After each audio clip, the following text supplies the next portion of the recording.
আবুল কালাম আজাদ বাশার সাহেব ঢাকা। আমি মোহতারাম হুজুরকে ওনার নির্ধারিত বিষয়ের উপর আলোচনা পেশ করার জন্য মাহফিল বাস্তবায়ন কমিটির পক্ষ থেকে অনুরোধ করছি।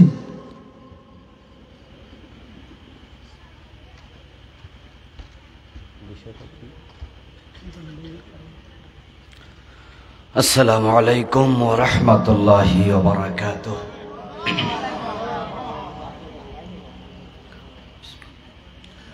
আলহামদুলিল্লাহ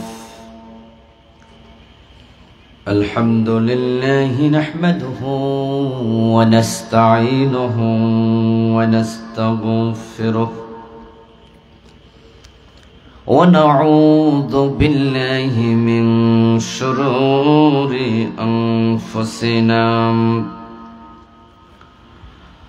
ومن سيئات أعمالنا من يهد الله فلا مضل له ومن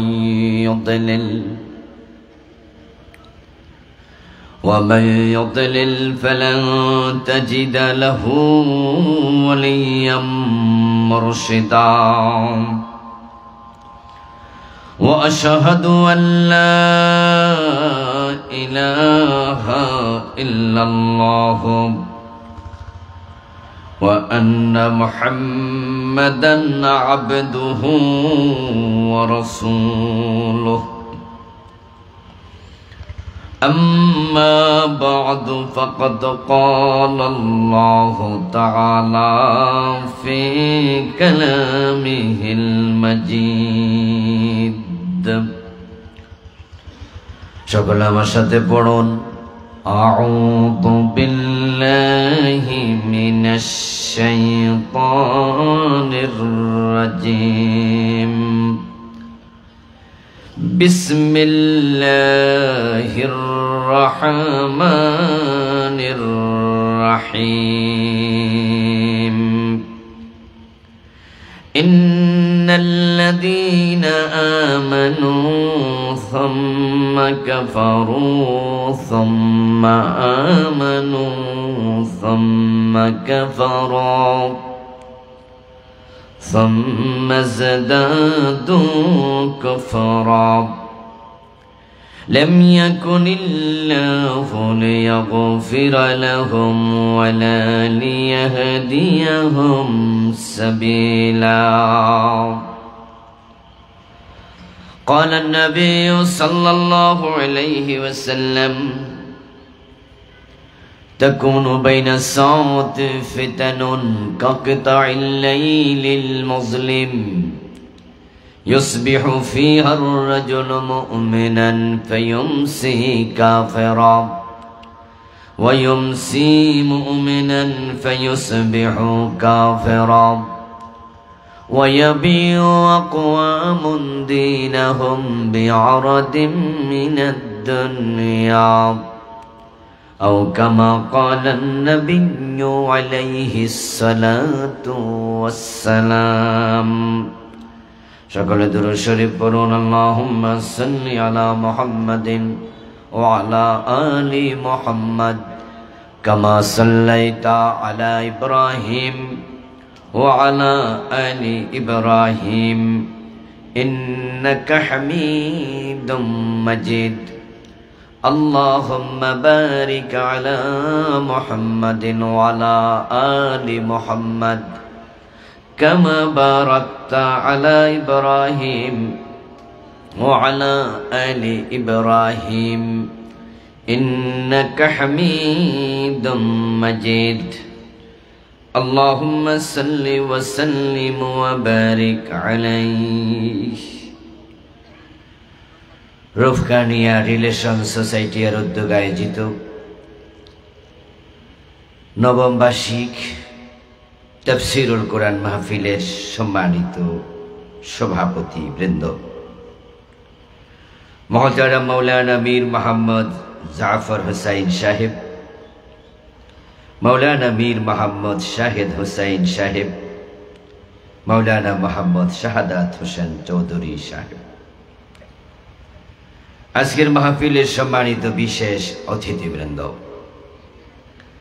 সম্মানিত আলোচক, আলোচনা উপস্থাপন করেছেন মুহতারাম মাওলানা শেখ মোল্লা নাজিমউদ্দিন হাফিজাহুল্লাহ, মাওলানা মাহমুদুর রহমান দিলওয়ার সাহেব, মাওলানা মীর মুআজ্জেম হুসাইন ফয়সাল সাহেব,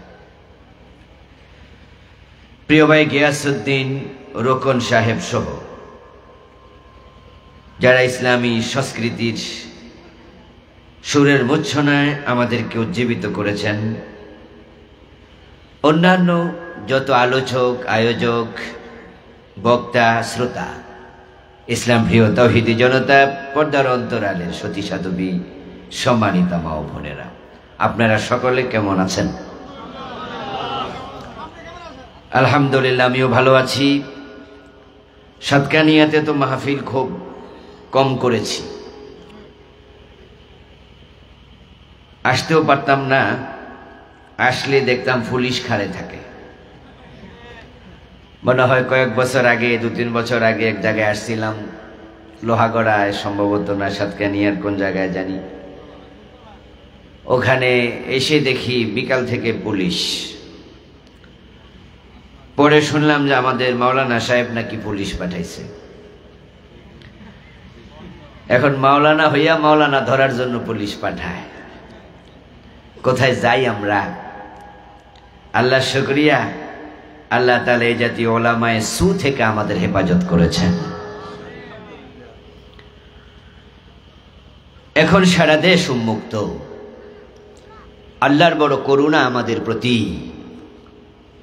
অগাস্ট বিপ্লবের পর নিশ্চিন্তে, নির্দ্বিধায়, নিঃসংকোচে আল্লাহর জমিনে আমরা এখন আল্লাহর কথা বলতে পারি। কারো কাছে অনুমতির জন্য যাওয়ার প্রয়োজন নাই। গত 15টা বছর তারা আমাদেরকে দ্বিতীয় শ্রেণীর নাগরিকে পরিণত করে রেখেছিল। তাদের অনুমতি ছাড়া কোরআনের কথাও বলা যাবে না। আপনারা বলুন তো, জমিনের মালিক কে? কোরআন কার কালাম? তো আল্লাহর জমিনে আল্লাহর কালাম বলতে তাদের অনুমতি নিতে হবে কেন? এটা ছিল জুলুম। বাড়ি আপনার, ঘর আপনার, যদি আপনি সেই বাড়িতে থাকতে অন্যের অনুমতি নিতে হয়, তাহলে বোঝা গেল এটা জবরদখল হয়েছে, ঠিক না? এটা ছিনতাই হয়েছে। গত 15টি বছরে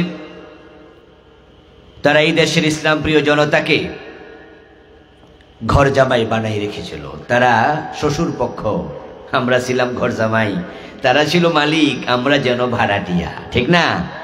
তাদের শর্ত, এই শর্ত, ওই শর্ত মানতে হবে, এই হুজুর ওই হুজুর আনা যাবে না, আনলে পুলিশ পাঠিয়ে দিতে হবে। কোরআনে আল্লাহ বলছেন, ইন্নাহু লা ইফলিহুজ জালিমুন, নিশ্চয় জালেমরা কখনো সফল হয় না। আল্লাহর এই কথা আমরা পড়েছি, আমরা শুনেছি, আমরা বুঝেছি। অগাস্টের 5 তারিখ কোরআনের আয়াতের বাস্তবায়ন আমরা নিজের চোখে দেখেছি। জালেমরা সফল হয় নাই, তারা চরমভাবে ব্যর্থ হয়েছে, বেজ্জতি হয়েছে, একসাথে দেশ থেকে পালাতে বাধ্য হয়েছে। এমন ভাবে পালিয়েছে, রান্না করা খাবার খেয়ে পালানোর সুযোগ পায় নাই, এক কাপড়ে পালিয়েছে। গণভবন থেকে কাপড় চোপড় নেয়ার সময়টুকু পায় নাই। অথচ তারা ঘোষণা দিয়েছিল ভিশন 2041, জানেননি আপনারা? ভিশন 2041। এর মানে বুঝাইছে আমরা 41-এর আগে আপাতত আর এই চেয়ার ছেড়ে যাচ্ছি না। 2025 চলছে, 2041 মানে আরো 15 বছর। 15 বছর ছিল, আরো 15 বছর থাকবে, এই হলো ওদের প্ল্যান। তাদের দ্বিতীয় নেতা, দ্বিতীয় প্রধান ব্যক্তি তার ছিল্লের স্বরে বলেছিল, কিসের আন্দোলন? এবছর না ওই বছর মানুষ বাঁচে কয় বছর? কি ওনার বক্তৃতা শুনছেন না? ভেবেছে কোন আন্দোলন হবে না, 2041 পর্যন্ত থাকবে। কিন্তু আল্লাহ তাআলা জালেমদেরকে ছাড় দেন, ছেড়ে দেন না। তিনি দেখিয়েছেন 41 সাল না, তাদের নিয়োগ করা সেনাবাহিনীর প্রধান তাদের আত্মীয় এসে বলছে, ম্যাডাম 41 সাল দূরের কথা, 45 মিনিটের বেশি নাই, তাড়াতাড়ি পালান। এমন কাপড় চোপড় নিজে একটাই পরে পালিয়েছে, বাকি কাপড়টি পর্যন্ত নেয়ার সময় পায় নাই। পোলাপান গিয়ে গণভবনের আলমারির তালা ভেঙে তারপর কাপড় বের করছে, করে পোলাপান ফেসবুকে লাইভে দেখাইছে কি কি কাপড় আছে। এমন কিছু কাপড়ও বের করছে যেগুলার নাম কইতে শরম লাগে, ঠিক না? এ বুড়া মানুষ যে কাপড় দিয়া কি করতো আল্লাহ জানে।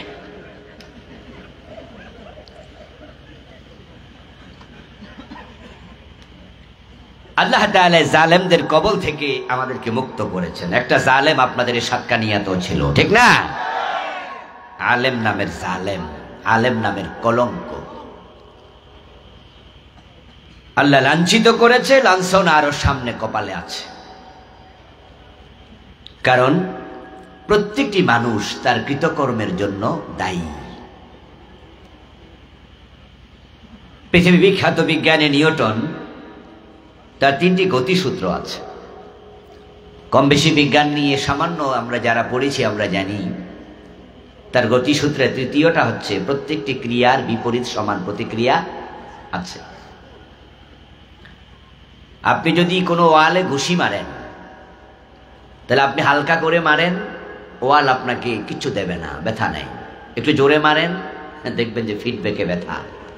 আরো জোরে মারেন, চামড়া উঠে যাবে। আরো জোরে মারেন, হাড্ডি ভেঙে যাবে। বিপরীত প্রতিক্রিয়া হবেই।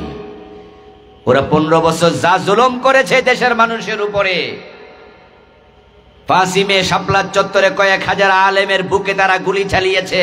আল্লামা সাইদিকে 13টি বছর জেলখানায় রেখেছে। শেষ দিকে তারা হাসপাতালে সুস্থ মানুষটাকে বিষ প্রয়োগে হত্যা করেছে। 11 জন ইসলামী আন্দোলনের প্রথম সারির নেতাকে তারা ফাঁসি দিয়েছে। ক্ষমতার মসনদকে টিকিয়ে রাখার জন্য জুলাইয়ের 1 তারিখ থেকে আগস্টের 5 তারিখ পর্যন্ত এই মাত্র 36 দিনে তারা 2000 ছাত্রকে হত্যা করেছে। বিডিআরের তারা 57 জন অফিসারকে হত্যা করছে। সেনাবাহিনীর বিডিআরের শত শত হাজার হাজার নিরপরাধ বিডিআর কর্মীকে, কনস্টেবল অফিসারকে তারা বিনা দোষে এই 17টি বছর জেলখানায় রেখেছে। প্রত্যেকটা মানুষের চোখের পানি আল্লাহর আরশে জমা হয়েছে। প্রতি ফোঁটা চোখের পানি গজব হয়ে তাদের উপর পড়বে। লানা আমালুনা ওয়া লাকুম আমালুকুম, পবিত্র কোরআন মাজিদের আয়াত। হে নবী, আপনি বলুন, উম্মতকে জানিয়ে দেন, তোমার আমল তোমার, আমার আমল আমার। কামা তাদিনু তুদান, বিখ্যাত আরবি প্রবাদ, যেমন কর্ম তেমন ফল। আপনি যা করবেন তার ফলাফল আপনাকে ভোগ করতেই হবে, হয়তো এপারে আর না হয় ওপারে, হয়তো দুনিয়ায় অথবা আখিরাতে।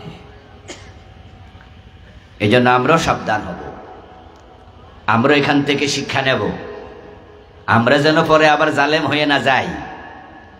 ওরা 15 বছর চাঁদাবাজি করেছে, এখন ওরা নাই, যেন আমরা চাঁদাবাজ না হই, ঠিক কিনা? যদি আবার টেম্পু স্ট্যান্ড আমরা দখল করি, আবার কাঁচা বাজারে আমরাই চাঁদা তুলি, তাহলে ওরাই তো ভালো ছিল, আর পলাইয়া লাভ কি, সরাইয়া লাভ কি? এই জন্য অন্যায় যেন আমরাও না করি। ইনশাআল্লাহ অগাস্ট বিপ্লবের পরে বাংলাদেশ নতুন সূর্য দেখেছে। যুবকদের মাঝে নবচেতনা তৈরি হয়েছে। যুবকরা দেখিয়েছে জালেমদের বিরুদ্ধে বুক চেতিয়ে দাঁড়াতে পারলে জালেমরা পালাতে বাধ্য হয়। এটা দেখানোর কারণে সামনের জালেমরাও সতর্ক থাকবে, নচেত সামনে যারা জালেম হবে তাদেরও একই পরিণতি হবে।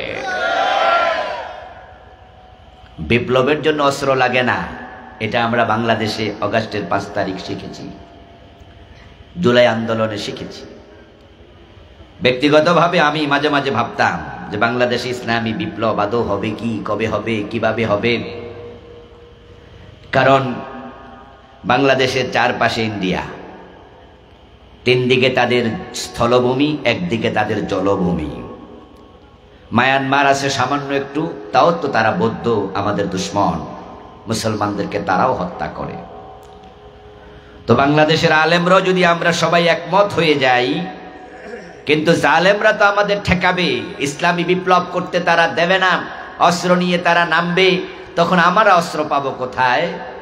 ইন্ডিয়ার কারণে তো একটা সুই পাঠানোর কোনো ব্যবস্থা আমাদের কাছে অন্য মুসলিম দেশের নাই। তো অস্ত্র ছাড়া তাদের মুখোমুখি কিভাবে হব আমরা? আবার অস্ত্র থাকলেও ট্রেনিং লাগবে, ট্রেনিং দেবে কে? তো নিরস্ত্র জনতা, অস্ত্রওয়ালা সেনাবাহিনী, পুলিশ বাহিনী, বিজিবি, র্যাব, তারা যখন জালেমদের পক্ষ হয়ে আমাদের গুলি চালাবে, তখন আমরা মাঠ ছেড়ে পালাতে বাধ্য হব। ইসলামী বিপ্লবে দেশে কিভাবে হবে? আমাদের সাহায্যকারী কোনো দেশ তো চারিদিকে নাই, ইন্ডিয়া ছাড়া। আরে বিপ্লব কবে হয়? কিন্তু 5 তারিখে দেখেছি বিনা অস্ত্রেও বিপ্লব হয়। আমাদের ছাত্র জনতা এবার কি হাতে কোনো অস্ত্র ছিল? কি আপনাদের চট্টগ্রামে কি আন্দোলন হয় নাই? রাস্তায় ছাত্ররা নামে নাই? ওরা কি LMG, rifle, SMG, heavy machine gun এই জাতীয় কোনো ভারী অস্ত্র হাতে ছিল? খালি হাতে নেমেছে। আবু সাইদের হাতে কি ছিল? একটা ছোট্ট লাঠি ছিল। আপনার আবু সাইদের ছবি দেখবেন, একটা লাঠি হাতে ছিল, মিছিলে এসেছে, এরকম একটা ছোট্ট লাঠি তার হাতে ছিল। পুলিশ তাকে গুলি করেছে, সে বুক চিতিয়ে গুলি দিয়েছে। এই আবু সাইদের মতো, মুগ্ধের মতো 2000 ছাত্র যখন বুক ছিটিয়ে গুলি নিয়েছে, জালেমরা গুলি করতে করতে হয়রান হয়েছে।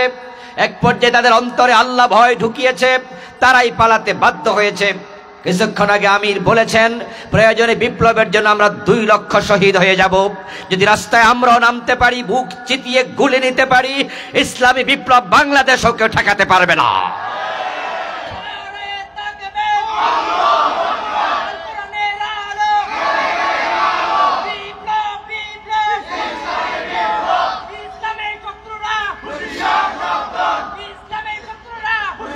আমার প্রিয় ভাইয়েরা, আপনারা কি দেশে ইসলামী বিপ্লব চান? কোরআন ক্ষমতায় যাক, কোরআন সংবিধান হোক, এটা কি আপনারা চান? তাহলে প্রয়োজনে রাস্তায় নামতে হবে ইনশাআল্লাহ। যে আল্লাহ তাআলা আমাদেরকে নির্বিঘ্নে নিশ্চিন্তে আল্লাহর কথা বলার সুযোগ করে দিলেন, শুরুতে আমরা তাকে কৃতজ্ঞতা জানাই, শুকরিয়া জানাই, কালিমাত শুকর ফরি আলহামদুলিল্লাহ। প্রিয় দিনী ভাইয়েরা, আমি আপনাদের সম্মুখে পবিত্র কোরআন মাজিদ থেকে সূরাতুন নিসায়ের 137 নম্বর আয়াতে কারিমা তিলাওয়াত করেছি। নবীজি সাল্লাল্লাহু আলাইহি ওয়াসাল্লামের পবিত্র মুখ নসৃত একখানা ছোট্ট হাদিসে নববী পাঠ করেছি। আল্লাহ তাআলা তৌফিক দান করলে এখান থেকে কিছু কথা বলবো ইনশাআল্লাহ।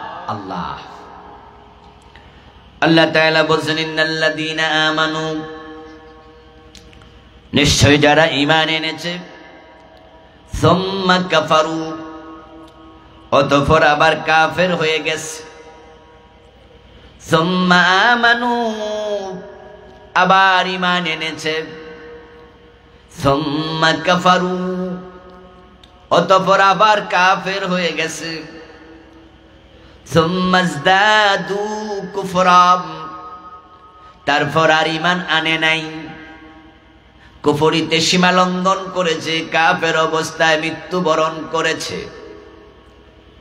লাম ইয়াকুনিল্লাহু লিয়াগফিরা লাহুম, যে ঈমান হারায়া কাফের অবস্থায় মারা গেছে, আল্লাহ তাকে ক্ষমা করবেন না। আয়াতের অর্থ শুনে বুঝতে পারছেন, ঈমান আনার পরেও কাফের হয় এমন মানুষও আছে। এই আয়াত নাজিল হলো আজ থেকে 1450 বছর আগে, রাসূলুল্লাহর উপরে সাহাবীদের যুগে। যদি সেই যুগে ঈমান আনার পর কাফের হয় এমন মানুষ থাকে, আজকের যুগে এমন মানুষের সংখ্যা কমেছে না বেড়েছে? কিয়ামত যত আগাবে কুফরি ততই বাড়বে। নবীজি সাল্লাল্লাহু আলাইহি ওয়াসাল্লাম বলেন, তাকুনু বাইনাস সাআতি ফিতান কাকিতাইল লাইলিল মুজলিম, কিয়ামতের পূর্বে সূর্য ডুবে গেলে যেমন অন্ধকার নেমে আসে চারদিক থেকে, দুনিয়ার চারদিক থেকে কুফরির ফিতনা বের হবে। ইউসবিহু ফিহা আর-রাজুলু মুমিনা ফায়ুমসি কাফিরা। কিয়ামতের পূর্বে সে যুগে মানুষগুলো সকাল বেলায় মুমিন থাকবে, সন্ধ্যা বেলায় কাফের হয়ে যাবে। ওয়ায়াবিউ আকওয়ামুন দীনাহুম বিআরাদিম মিনাদ দুনিয়া। এমন অসংখ্য মানুষ থাকবে, সম্প্রদায় থাকবে, কওম থাকবে, যারা দুনিয়াদার, টাকা পয়সা ক্ষমতার কাছে তাদের ঈমান দ্বীন বিক্রি করে ফেলবে। টাকার কাছে দ্বীন বিক্রি করবে, ক্ষমতার কাছে। এই যে আপনাদের সাতকানিয়ার যে আলেম নামের জালেম, সেই তো বাস্তব উদাহরণ। কারণ সে তো একসময় ইসলামী আন্দোলনের লোকদের সাথে ছিল, ঠিক না? শুধু এমপির ক্ষমতার জন্য সে তার দিন বিক্রি করে দিয়েছে। এ দুষ্টটা, এই শয়তানটা শুধু এমপি হওয়ার জন্য সে ইসলামী আন্দোলন থেকে সরে গেছে। তার শ্বশুরের পরিবার ইসলামী আন্দোলনের পরিবার, ঠিক না? কত বড় নেতা তার শ্বশুর, কিন্তু সে এমপি হওয়ার মানুষের ক্ষমতার জন্য ইসলামী আন্দোলন থেকে শুধু সরে নাই, শুধু ধর্ম নিরপেক্ষ দলে যোগই দেয় নাই। আমরা যারা কোরআনওয়ালা, ইসলামওয়ালা, সে আমাদের উপরে জুলুম চালাইছে। কোরআনের কথা বলার পরিবেশটাই রাখে নাই। যারা একামতে দ্বীনের পক্ষে কথা বলেছে তাদেরকে মামলা দিয়া জেলে ঢুকাইছে। যত ষড়যন্ত্র দরকার, যত নিচে নামা দরকার, সে তত নিচেই নেমেছে। ইসলামী আন্দোলনের জনশক্তিকে নাকি ক্রস ফায়ার পর্যন্ত দিছে। ও দোস্ত, কোন কারণে? শুধু কারণ একটা, সে এমপি হবে, তার ক্ষমতা দরকার। অনুরূপ ভাবে টাকার কাছে ঈমান বিক্রি করে এমন আলেম আরো আছে না নাই? ফরিদউদ্দিন মাসউদ নাম শুনেছেন? শোলাকিয়া বড় ঈদগাহের খতিব হবে। সরকারের থেকে কিছু টাকা পয়সা, কিছু সরকারের কিছু 2-4 পয়সা, একটু সামান্য হাদিয়া তো পাবে। এই সামান্য হাদিয়ার জন্য, সরকারি সুযোগ সুবিধার জন্য ফরিদউদ্দিন মাসউদ সাহেবের মতো অনেক বিজ্ঞ আলেম তিনি, এই আলেম হওয়ার পরও শাহবাগে নাস্তিকদের সাথে হাত মিলাইছে। ঢাকার শাহবাগের মোড়ে যেখানে নাস্তিকরা একসাথ হয়ে ফাঁসি চাই আন্দোলন করেছিল, ওই ব্লগারদের মাঝে, নাস্তিকদের মাঝে একটার নাম ছিল আসিফ মহিউদ্দিন। এই আসিফ মহিউদ্দিন তার ব্লগে লিখেছে, আমি পড়েছিলাম তৎকালীন সময়, সে লিখেছে যদি শাহবাগের মোড়ে আল্লাহ নেমে আসে, সে আল্লাহকেও ফাঁসি দেবে। নাউযুবিল্লাহ। ওই ব্লগারদের মাঝে একজনের নাম ছিল থাবা বাবা ওরফে রাজীব। ওই রাজীবের বাড়ি ছিল গাজীপুরের কাপাসিয়ায়। সে ব্লগের মাঝে রাসূলুল্লাহর নামে এমন লেখা লিখছে, যে লেখাগুলো কোনো মুসলমান মুখে উচ্চারণ করতে পারবে না। আমার রাসূল কেমন ভাষায় গালি দিছে, যেটা মুখে আনা যায় না। কে বা কারা তাকে হত্যা করেছে আমরা জানি না, তাকে হত্যা না করলে আমরা জানতাম না এত নিচে মানুষ নামতে পারে। আর ফরিদউদ্দিন মাসউদ সাহেব ওই নাস্তিকদের সাথে হাত মিলাইয়া বলতেছে উনার জীবনের নাকি শ্রেষ্ঠ কাজ উনি সেদিন করছে। আবার রাসূল কখনো ভুল বলেন না, মিথ্যা বলেন না, কারণ তিনি যা বলেন সব ওহী। ওহীর বাহিরে প্রিয় নবী সাল্লাল্লাহু আলাইহি সাল্লাম কথা বলেন না। এই যে তিনি ভবিষ্যৎবাণী করলেন, ইয়াবিউ আকওয়ামুন দীনাহুম বিআরাদিম মিনাদ দুনিয়া, কিয়ামতের আগে মানুষেরা শুধুমাত্র দুনিয়ার ক্ষমতা, অর্থের কাছে তাদের দিন বিক্রি করে ফেলবে। রাসূলের হাদিস বাস্তবায়ন হয়ে গেছে। এই ওলামায়ে সুয়ের দিকে তাকালে বোঝা যায় কিয়ামত ঘনাইয়া গেছে। এগুলো কিয়ামতের আলামত, ঠিক কিনা?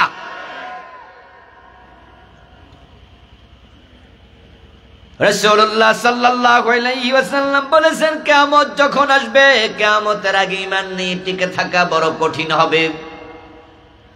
তাই মানুষ ঈমান হারায়া মুশরিক হবে, কাফের হবে, বেঈমান হবে, মুরতাদ হবে। قال رسول الله صلى الله عليه وسلم يأتي على الناس زمان الصابر منهم على دينه كالقابض على الجمر। নবীজি সাল্লাল্লাহু আলাইহি ওয়াসাল্লাম বলেন, এমন এক জামানা আসবে যেই জামানার মানুষগুলো দ্বীনের উপরে টিকে থাকা হাতের তালুর মাঝে আগুনের কয়লা রাখার মতো কঠিন হবে। আসলে গত 15 বছরে আমরা দেখেছি এই হাদিস কেমনে বাস্তবায়ন হয়েছে। শুধু দিনদার মানুষ কোরআনের পক্ষে থাকার কারণে কত আলেম, কত ইসলামী আন্দোলনের কর্মী বছরের পর বছর, মাসের পর মাস, দিনের পর দিন নিজের বাড়িতে ঘুমাতে পারে নাই। ঠিক না? 10টা, 20টা, 30টা, 50টা মামলার আসামি ছিল। অপরাধ শুধু আল্লাহর কোরআনের পক্ষে কথা বলে। এমন লোক আমি চিনি, ইসলামী আন্দোলনের দায়িত্বশীল, যার বিরুদ্ধে মামলার সংখ্যা 70-এর বেশি, 80টার বেশি। রিমান্ড নামক জুলুম এত বেশি চালাইছে, প্রায় 100 দিন লাগাতার রিমান্ডে ছিল।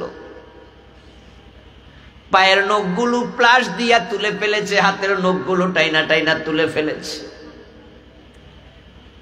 ওসি সালাউদ্দিন মিরপুরের ওসি ছিল। ওই জালেম আমাদের এক নেতা দেলোয়ার ভাইকে টয়লেটের কমোডের ভিতরে মাথাটা চুবাইয়া রাখছে। সুস্থ অবস্থায় ধরে নিয়েছে। কয়েকদিন পরে দেখা গেল যখন তাকে কোর্টে তুলেছে, হেঁটে উঠতে পারে না, পুলিশের কাঁধে ভর দিয়ে উঠা লাগছে। ডক্টর শফিকুল ইসলাম মাসুদ ভাইয়ের ভিডিও ছবি এখনো আছে। পুলিশ তাকে কাঁধে নিয়ে আদালতে তুলছে। কোরআনের পক্ষে থাকা এত কঠিন ছিল। মামলার পর মামলা, হামলার পর হামলা। চাকরি বাদ দিছে, ব্যবসা প্রতিষ্ঠান লুট করছে। সাতক্ষীরা অঞ্চলে খবর নেন, দোতলা বাড়ি বুলডোজার দিয়ে ভাঙ্গা বাড়ির জায়গা কুয়া বানাইছে, পুকুর বানাইছে।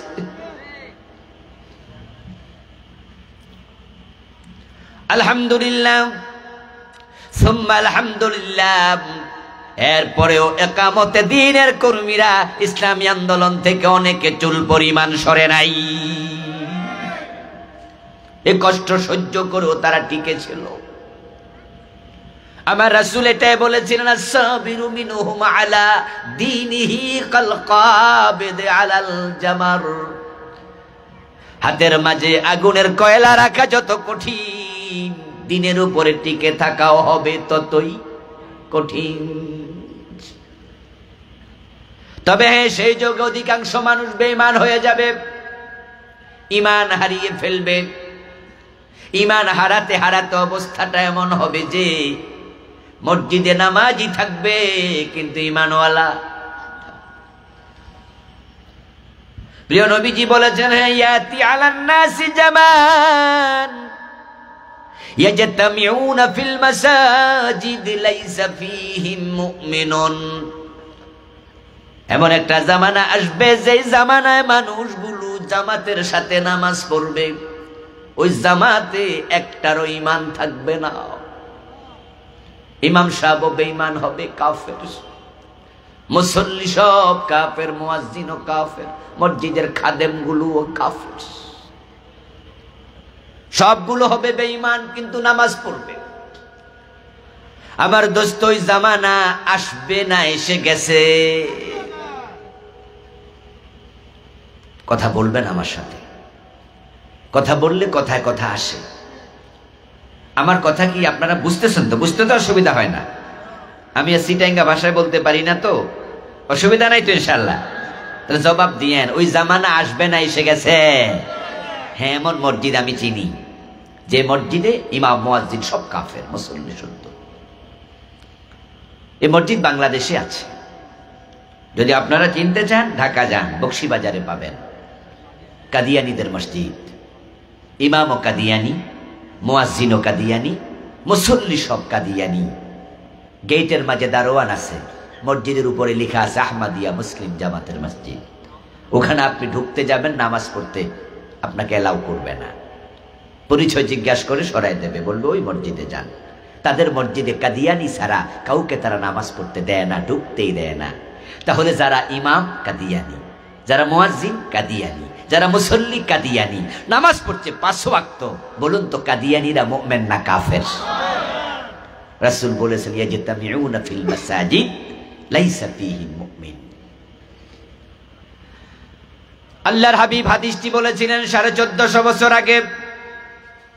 অথচ গোলাম আহমদ কাদিয়ানের জন্ম হলো 1835 সনে।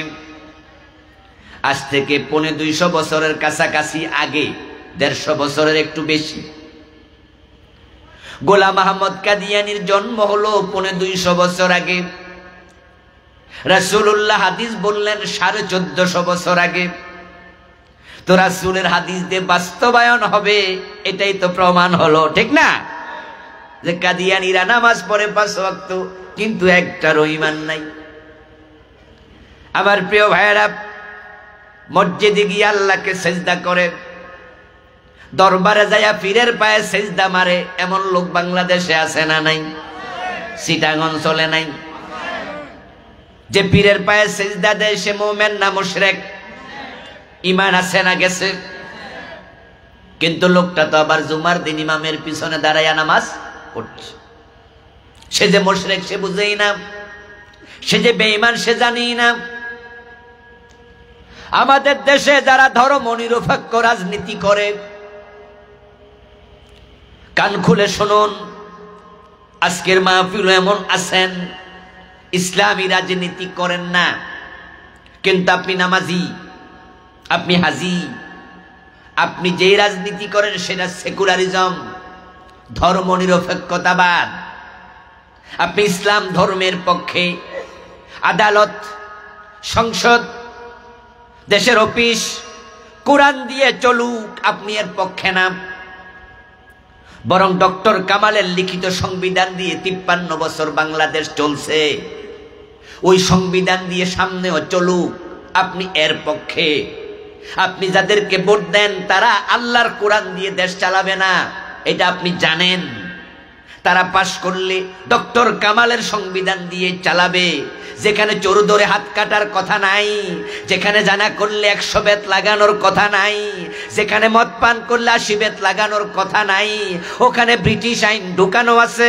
আপনি জেনে বুঝে যখন ব্রিটিশ আইনের পক্ষ নেন, ভোট দেন, মিছিল করেন, ধর্ম নিরপেক্ষতাকে সাপোর্ট করেন, আল্লাহর কসম আপনি নামাজি কিন্তু আপনিও মুশরিক।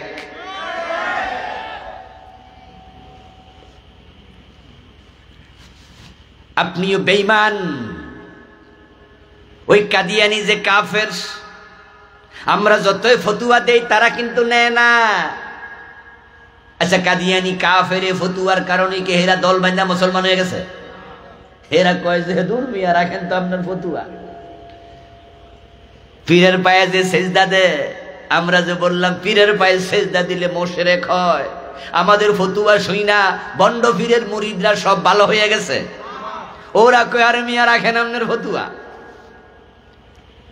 ওরা বিভিন্ন যুক্তি দেয়, বিভিন্ন কথা বলে।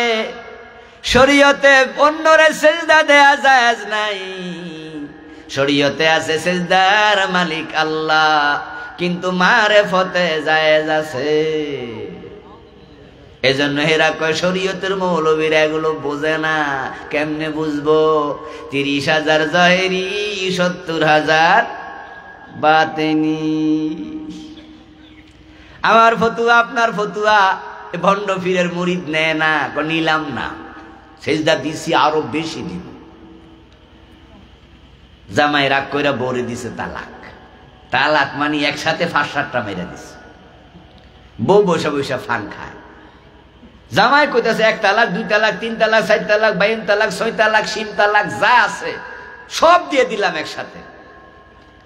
বউ পান খায় আর হাসে। সাথে এক মহিলা পাশের বাড়ি থেকে এই বাড়িতে ঘুরতে আইছে। সে যখন দেখলো রে কিরে ভাই যে ভাবিরে তালাক মাইরা দিছে, ভাবি যে হাসে, ভাবিরে জিগায়, ভাবি আপনারা তালাক দিছে আপনি হাসেন। তখন মহিলা জবাব দেহে, তালাক নেয় কেডা? কয় হে এরম তালাক আমারে আরো কত দিছে, 4-5 হয়ে গেছে এ পর্যন্ত, এই জন্য নেও না তালাক, আমি হে কইল নেই না, কারণ মেজাজ ঠান্ডা হইলে হে ঠিক আবার আমার কাছে আইবই। এখন যারা 3 তালাক ধরে না, হেরে 500 তালাকে ধরবো? এই দেশের সকল হানাফি আলেম ফতুয়া দেয় কাদিয়ানি কাফের, সকল আহলে হাদিস ফতুয়া দেয় কাদিয়ানি কাফের, সকল কওমি আলেম ফতুয়া দেয় কাদিয়ানি কাফের, সকল আলিয়ার আলেম ফতুয়া দেয় কাদিয়ানি কাফের, তাবলিগ জামাতের লোকেরা কয় কাদিয়ানি কাফের, সুন্নিরা কয় কাদিয়ানি কাফের, সব মানুষ কয় কাদিয়ানি কাফের। কাদিয়ানিরা কয় এ ফতুয়া আমরা নিলাম না। এই যে তারা ফতুয়া নিল না, তাই বলি কি তারা মোমেন? আল্লাহর সামনে হাজার হাজার মানুষ কিয়ামতের দিন যখন উপস্থিত হবে, তখন তারা দেখবে তারা বেঈমান। তাদের আমলনামা থাকবে এরকম, খালি একটা নেক থাকবে না। কুরআন মাজিদে সূরাতুল কাহফের 103 নম্বর আয়াত আল্লাহ তাআলা বলেন, কুল হাল নুনাব্বিউকুম বিল আখসারিনা আমালা الذين ضل سعيهم في الحياة الدنيا وهم يحسبون أنهم يحسنون صنعا। ও নবী আপনি বলুন, আমি কি তোমাদেরকে এমন কিছু মানুষের খবর দেব নাকি যে মানুষগুলো আমলের দিক থেকে ক্ষতিতে নিমজ্জিত? আল্লাযীনা দাল্লা সাইয়ুহুম ফিল হায়াতিদ দুনিয়া, যাদের সব নেক আমল দুনিয়ায় হারায়া গেছে। ওয়া হুম ইয়াহসাবুন, অথচ তারা মনে করে আন্নাহুম ইহসিনুনা সুনআ, তারা ভালো কাজ করতেছে। তারা যে শেষ, তারা যে ক্ষতিতে পড়ে গেছে, তারা এটা বোঝেই না। তাদের আমলগুলো কেন হারাইছে? কারণ মানুষ যখন কাফের হয়ে যায়, ঈমান হারিয়ে ফেলে, যার ঈমান নাই তার আমলের এক আনা দামও আর নাই। কারো যদি ঈমানই না থাকে, তার নামাজ রোজার কি লাভ হবে? ঈমান হলো একের মতো, নেক আমল হলো একের পিঠে শূন্যের মতো। যদি এক থাকে, তাহলে ডানে একটা শূন্য দিলে কত হবে? কথা বলে না ভাই? 2টা দিলে কত? 3টা দিলে? কিন্তু যদি এক মুছে দেন, এবার শূন্যের দাম কত? ঈমান যদি হারিয়ে যায়, তোমার আমল আর থাকে না, এগুলো এমনি ডিলেট হয়ে যায়। এই জমিনে আল্লাহর কত বান্দা আছে যারা হাসরের দিন দেখবে আমলনামা খালি, অথচ নামাজি ছিল, রোজা রেখেছে, হজ করেছে, কপালে কালো দাগ আছে, যাকাত দিয়েছে, কোরআন তেলাওয়াত করছে, মা বাবার সেবা করছে, কত নেক আমল, কিন্তু আল্লাহর সামনে গিয়ে দেখবে খালি। তখন তার আল্লাহ তাআলাকে বলবে, প্রভু আমি তো নামাজি ছিলাম, সওয়াব কোথায় গেল? আলেম ওলামারা ওয়াজ করে, আল্লাহর পথে দান করলে 1 টাকা, সওয়াব হয় 10 টাকা। কোরআনে তুমি বলেছো, মান জাআ বিল হাসানাতি ফালাহু আশরু আমসালিহা, একটা আমল করলে 10 গুণ সওয়াব তুমি লিখো। এখন আমার খালি কেন, সাদা কেন? আমি তো টাকা দান করেছি, ভিক্ষা দিছি, যাকাত দিছি, আমি তো 17 মাসে রোজা ভাঙি নাই, 10 লাখ খরচ করে হজে গেছি 3 বার 2 বার। ও আল্লাহ, আমার আমল কই? আল্লাহ তখন বলবে, বান্দা তুই কি সূরা কাহফের 103 আর 104 নাম্বার আয়াত পড়স নাই? সেখানে তো আমি বলেছি, দাল্লা সাইয়ুহুম ফিল হায়াতিদ দুনিয়া কিছু মানুষের আমল দুনিয়াতে হারাইয়া গেছে, তুই তো তাদের একজন। তুই তো কুফর করেছিস, তুই তো শিরিক করেছিস, তোর তো ঈমান শেষ হয়ে গেছে। আর যার ঈমান থাকে না তার আমল থাকে না, নেক আমল আমি আর নেই না। মাদার তেরেসার নাম শুনেছেন? এতগুলো মানুষ জি হ্যাঁ কিছু কয়। মাদার তেরেসার নাম শুনেছেন? বাড়ি ছিল ইউরোপে, থাকতেন তিনি ইন্ডিয়ায়, ভারতে। তিনি একজন মহিলা মানুষ, বিয়েটা পর্যন্ত করেন নাই। পুরাটা জীবন ইয়াতিমদের পিছনে তিনি শেষ করে দিয়েছেন, ব্যয় করেছেন। ইন্ডিয়াতে হাজার হাজার ইয়াতিমকে তিনি নিজ হাতে লালন পালন করতেন, অরফেনেজ বানিয়েছেন, এতিমখানা বানাইছে ডজন ডজন। অনেকগুলো এতিমখানা ওনার ছিল। পথ শিশু অনাথ ইয়াতিম গরিবদেরকে এনে এনে তিনি পালতেন। উনার কাজের স্বীকৃতি স্বরূপ উনাকে শান্তিতে নোবেল প্রাইজ দেয়া হয়েছে। নোবেলে প্রাপ্ত পুরাটা টাকা ইয়াতিমখানায় দিয়ে দিছে। ওই মহিলা কয়েক বছর আগে মরেও গেছে। আপনারা বলুন তো, ইয়াতিম লালন পালন করার মাঝে সওয়াব আছে না নাই? কম না বেশি? আমার রাসূল বলেছেন, ইয়াতিমের মাথায় যদি কেউ হাত বুলায়, তার হাতের নিচ দিয়ে যত চুল যাবে, বিকুল্লি শাওরাতিন হাসানাত, প্রতিটা চুলের বিনিময়ে আল্লাহ গণিত নেক লিখে দেয়। ইয়াতিমের মাথায় হাত বুলাইলে যদি এত সওয়াব, আর ইয়াতিমরে যদি খাওয়াইয়া পড়াইয়া মানুষ করে তাহলে কত সওয়াব। قال رسول الله صلى الله عليه وسلم انا وكافل اليتيم كهاتين في الجنه। নবীজি বলছেন, আমি এবং ইয়াতিমের লালন পালনকারী আল্লাহর জান্নাতে পাশাপাশি থাকবো। এবার আপনারা একটু জবাব দিয়েন সবাই মিল্লা, মাদার তেরেসা জান্নাত পাইছে তো? তো এই যে এত এতিম পাললো, আমল নামায় সওয়াব আল্লাহ লিখছে তো? ও দোস্ত, কারণ লোকটা ছিল খ্রিস্টান। আর আজকের পৃথিবীতে যত খ্রিস্টান আছে তাদের সংখ্যা 250 কোটির বেশি। তাদের মাঝে মুমিন আছে কয়জন? وقالت النصارى المسيح ابن الله। খ্রিস্টানদের আকীদা হলো ঈসা নবী আল্লাহর ছেলে। কিরে ভাইয়েরা, সৎকানিয়ার লোকেরা নাউজুবিল্লাহ আস্তাগফিরুল্লাহ কয় না? এখানে নাউজুবিল্লাহ বলা দরকার না। আল্লাহর কোন ছেলে আছে? কথা বলেন, আল্লাহর মেয়ে আছে? লাম ইয়ালিদ ওয়া লাম ইউলাদ ওয়া লাম ইয়াকুল লাহু কুফুয়ান আহাদ। তিনি একক, তিনি এক, তিনি জাত নন, তার থেকে কেউ সন্তান, তার থেকে সন্তান হয় না। হযরত ঈসা আলাইহিস সালামকে আল্লাহর ছেলে বলার কারণে সবগুলো খ্রিস্টানের ঈমান শেষ, তারা মুশরিক। মাদার তেরেসা মুশরিক। শিরিক করার কারণে মাদার তেরেসার এত নেক আমল আল্লাহর কাছে একটাও নাই, সব হারাইয়া গেছে। এখন এবার বলুন তো, কোন কোন কারণে ঈমান হারাইয়া যায়, কুফরি হয়? এটা আমাদের জানা দরকার আছে কিনা? যদি না জানেন আর আপনিও সে মামলার আসামি হন, উপায় নাই। ও প্রিয় ভাইরা, মানুষ কাফের হয়ে যাবে যেই কোনো সময়, যেই কোনো সময়। যদি না বুঝে এটা কুফর, এটা শিরিক, ঈমান চলে যাবে। আর বেঈমান অবস্থায় মরলে জাহান্নাম ছাড়া উপায় নাই। আল্লাহর নবী ছাড়া কারো ঈমানের কোনো গ্যারান্টিও নাই। রাসূলের হাতে হাত রেখে কালেমা পড়ার পরেও কাফের হয়ে গেছে, মুরতাদ হয়েছে। সাহাবীদের মাঝে এমন লোক আছে।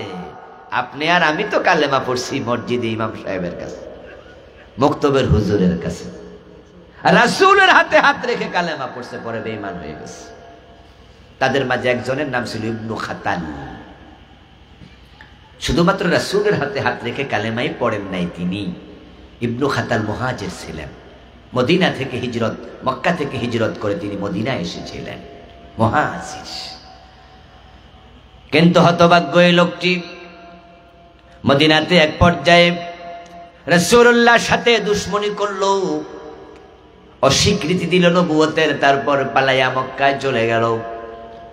মক্কার বাজারে রাসূলুল্লাহর বিরুদ্ধে স্বরচিত কবিতা আবৃত্তি করে রাসূলের বদনাম করত, রাসূলের বদনাম করত। যখন মক্কা বিজয় হয়ে গেল, নবীজি সাল্লাল্লাহু আলাইহি ওয়াসাল্লাম বললেন, লা তাসরিবা আলাইকুমুল ইয়াউম ওয়া আনতুমুত তুলাকা। ও মক্কার লোকেরা, আজকে কোনো প্রতিশোধ নেব না, তোমাদেরকে ক্ষমা করে দিলাম, তোমরা সবাই মুক্ত। কিন্তু ইল্লা ফুলানান ওয়া ফুলানান ওয়া ফুলানা, কয়েকটা নাম উচ্চারণ করে বললেন, অমক অমক অমকের ক্ষমা নাই। হাইযু ওয়াজাদতুমুহুম ফাকতুলুহুম, বরং এই কয়টারে যেখানে পাও সেখানে হত্যা করো। যাদের ক্ষমা নাই, রাসূলুল্লাহ সাল্লাল্লাহু আলাইহি সাল্লাম বললেন, তাদের মাঝে ইবনু খাতালের নামটাও ছিল, আবু জাহেলের ছেলে একরামার নামটাও ছিল। কয়েকজনের নাম রাসূল বলেছিলেন, যদিও পরে একরামা ক্ষমা পেয়েছে, তিনি কালেমা পড়েছেন। সুবহানাল্লাহ পড়ে, সুবহানাল্লাহ। ইবনু খাতাল যখন শুনল প্রিয় নবীজি বলছেন তার ক্ষমা নাই, তখন সে ঘর থেকে বের হইয়া দৌড় মাইরা কাবার চত্বরে চলে গেল এবং কাবার গিলাফ ধরে সে বসে থাকলো। কারণ সে তো মুমিন ছিল, সে কোরআনের আয়াত জানতো, কাবাতে মারামারি জায়েজ নাই। মান দাখালাহু কানা আমিনা, আল্লাহ কোরআনে বলেন যে কাবার সীমানায় প্রবেশ করে সে নিরাপত্তা পাবে। তাই ইবনু খাতাল মনে করলো, আমি কাবার অঙ্গনে চলে যাব। কাবার গিলাফ জড়ায়া ধরে বসে আছে, আর মনে মনে ভাবে, এখানে আমারে কেমনে মারবো, আল্লাহ তো মানা করছে। সাহাবারা রাসূলুল্লাহ সাল্লাল্লাহু আলাইহি সাল্লামের কাছে রিপোর্ট করলেন, হুজুর, ইবনু খাতালকে তো পাইছি, আপনি বলছেন যেখানে পাও সেখানে হত্যা করো, কিন্তু বেডা তো কাবার গিলাফ ধরে বসে আছে, এখন কি করি? আমার রাসূল বলেন, একদিনের জন্য আল্লাহ কাবাকে হালাল করে দিছে, আজকে কাবা কোনো জালেমকে আশ্রয় দেবে না, নিরাপত্তা দেবে না, কিয়ামত পর্যন্ত হারামের হুরমত থাকবে, শুধু আজকের জন্য জায়েজ, সেখানেই হত্যা করো। ইবনু খাতালকে কাবার গিলাফের সাথে হত্যা করা হয়েছে। ঈমান আনার পর রাসূলের সাহাবীদের মাঝে যদি মুরতাদ ঢুকে যায়, মুনাফিক ঢুকে যায়, আজকের যুগে জাতীয় ঝামেলা কমছে না বাড়ছে? আত্মসমালোচনা করবেন, যেই কারণে ঈমান যায় সেগুলো যদি ভিতরে থাকে তাওবা করবেন, নতুন করে ঈমান আনবেন। আমাদের দেশের মানুষের একটা দারুণ সমস্যা হলো ইলমি সমস্যা, তারা শুনতে চায়, পড়তে চায় না। আর না পড়লে বুঝবে কেমনে ঈমান যে চলে গেছে? মক্তবে তারা শিখেছে ওযু ভাঙ্গার কারণ, মক্তবে থাকতে শিখেছে নামাজ ভাঙ্গার কারণ, মক্তবে থাকতে শিখেছে রোজা ভঙ্গের কারণ। ওযু ভঙ্গের কারণ আছে, রোজা ভঙ্গের কারণ আছে, নামাজ ভঙ্গের কারণ আছে, ঈমান ভঙ্গের বুঝি কারণ নাই। ঈমান ভঙ্গ হয় 10 কারণে। ওই 10টা কারণ আপনি জানেন কি? নিজেরে প্রশ্ন করেন। قال رسول الله صلى الله عليه وسلم الكيس من دان نفسه وعمل لما بعد الموت। প্রিয় নবীজি বলছেন, সেই তো দুনিয়ার সবচেয়ে চালাক মানুষ, সচেতন লোক, যে আত্মসমালোচনা করতে জানে। সমালোচনা অন্যের করা উচিত না নিজের করা উচিত? অন্যেরটা করলে তো গীবত হয়ে যাবে, বহতান হয়ে যাবে। আর নিজের দোষ নিজে যদি খোঁজেন তাহলে পবিত্র হবেন, তাওবা করার সুযোগ মিলতে পারে। এই জন্য রাসূলুল্লাহ বলছেন, সেই তো চালাক যে নিজের দোষ খোঁজে এবং আখিরাতে চিন্তা মাথায় রেখে দুনিয়ায় আমল করে। প্রতিটা কাজের আগে একটু ভাববেন যে এই কাজের হিসাব আল্লাহর কাছে আমাকে দিতে হবে। কথাটা বলার আগে ভাববেন এই যে কথা বলছি এটাও আমল নামার ক্যামেরায় রেকর্ড হচ্ছে, হিসাব দিতে হবে। এজন্য ফারুক আযম ওমর রাদিয়াল্লাহু তাআলা আনহু বলতেন, হাসিবু আনফুসাকুম ক্বাবলা আন তুহাসাবু ওয়াজিনু আনফুসাকুম ক্বাবলা আন তুজানু। ও দুনিয়ার মানুষেরা, আল্লাহর কাছে হিসাব দেওয়ার আগে নিজের হিসাব নিজে করো। আল্লাহর কাছে আমলের ওজন হবে, আল্লাহ ওজন দেওয়ার আগে নিজের আমলের ওজন নিজে দাও। যারা ডান হাতে আমল নামা পাবে কিয়ামতের দিন, তারা সহজে জান্নাত পেয়ে যাবে। আমল নামাটা ডান হাতে কেন পাইলা, লোকজন প্রশ্ন করবে। ডান হাতে আমল নামা পাওয়ার পরে ফায়াকুলু হাবু মুকরাউ কিতাবিয়া, সে আপনজনদেরকে খুঁজে খুঁজে বলবে, দেখো ইয়ানকালিবু ইলা আহলিহি মাসরুরা। আনন্দের চিত্তে আপনজনকে খুঁজে বের করে বলবে, আমার আমল নামা পড়ো, দেখো কত সুন্দর আমল নামা। আপনজনেরা প্রশ্ন করবে, ও মিয়া এত সুন্দর আমল নামা তোমার কেন হলো, কেমনে হলো? সেবার জবাবে কি বলবে সেটাও কোরআনে আল্লাহ বলেছেন। সে জবাবে বলবে, ইন্নী জানান্তু আন্নী মুলাকিন হিসাবিয়া। আমি দুনিয়ায় প্রতিটা কাজের আগে, কথার আগে ভাবতাম আমাকে এগুলোর জবাব দিতেই হবে। ও ভাইয়েরা, কে কাফের হয়ে গেল, কে মুশরিক হয়ে গেল, এগুলো আপনি খুঁজবেন অন্যকে কাফের ফতুয়া দেওয়ার জন্য নয়, মুশরিক ফতুয়া দেওয়ার জন্য নয়।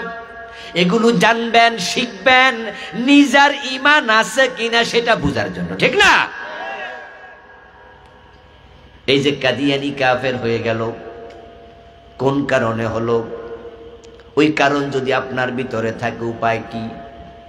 ভণ্ড পীরের পায়ে সেজদা দিয়া বেডা যে মুশরিক হয়ে গেল, কোন কারণে হলো?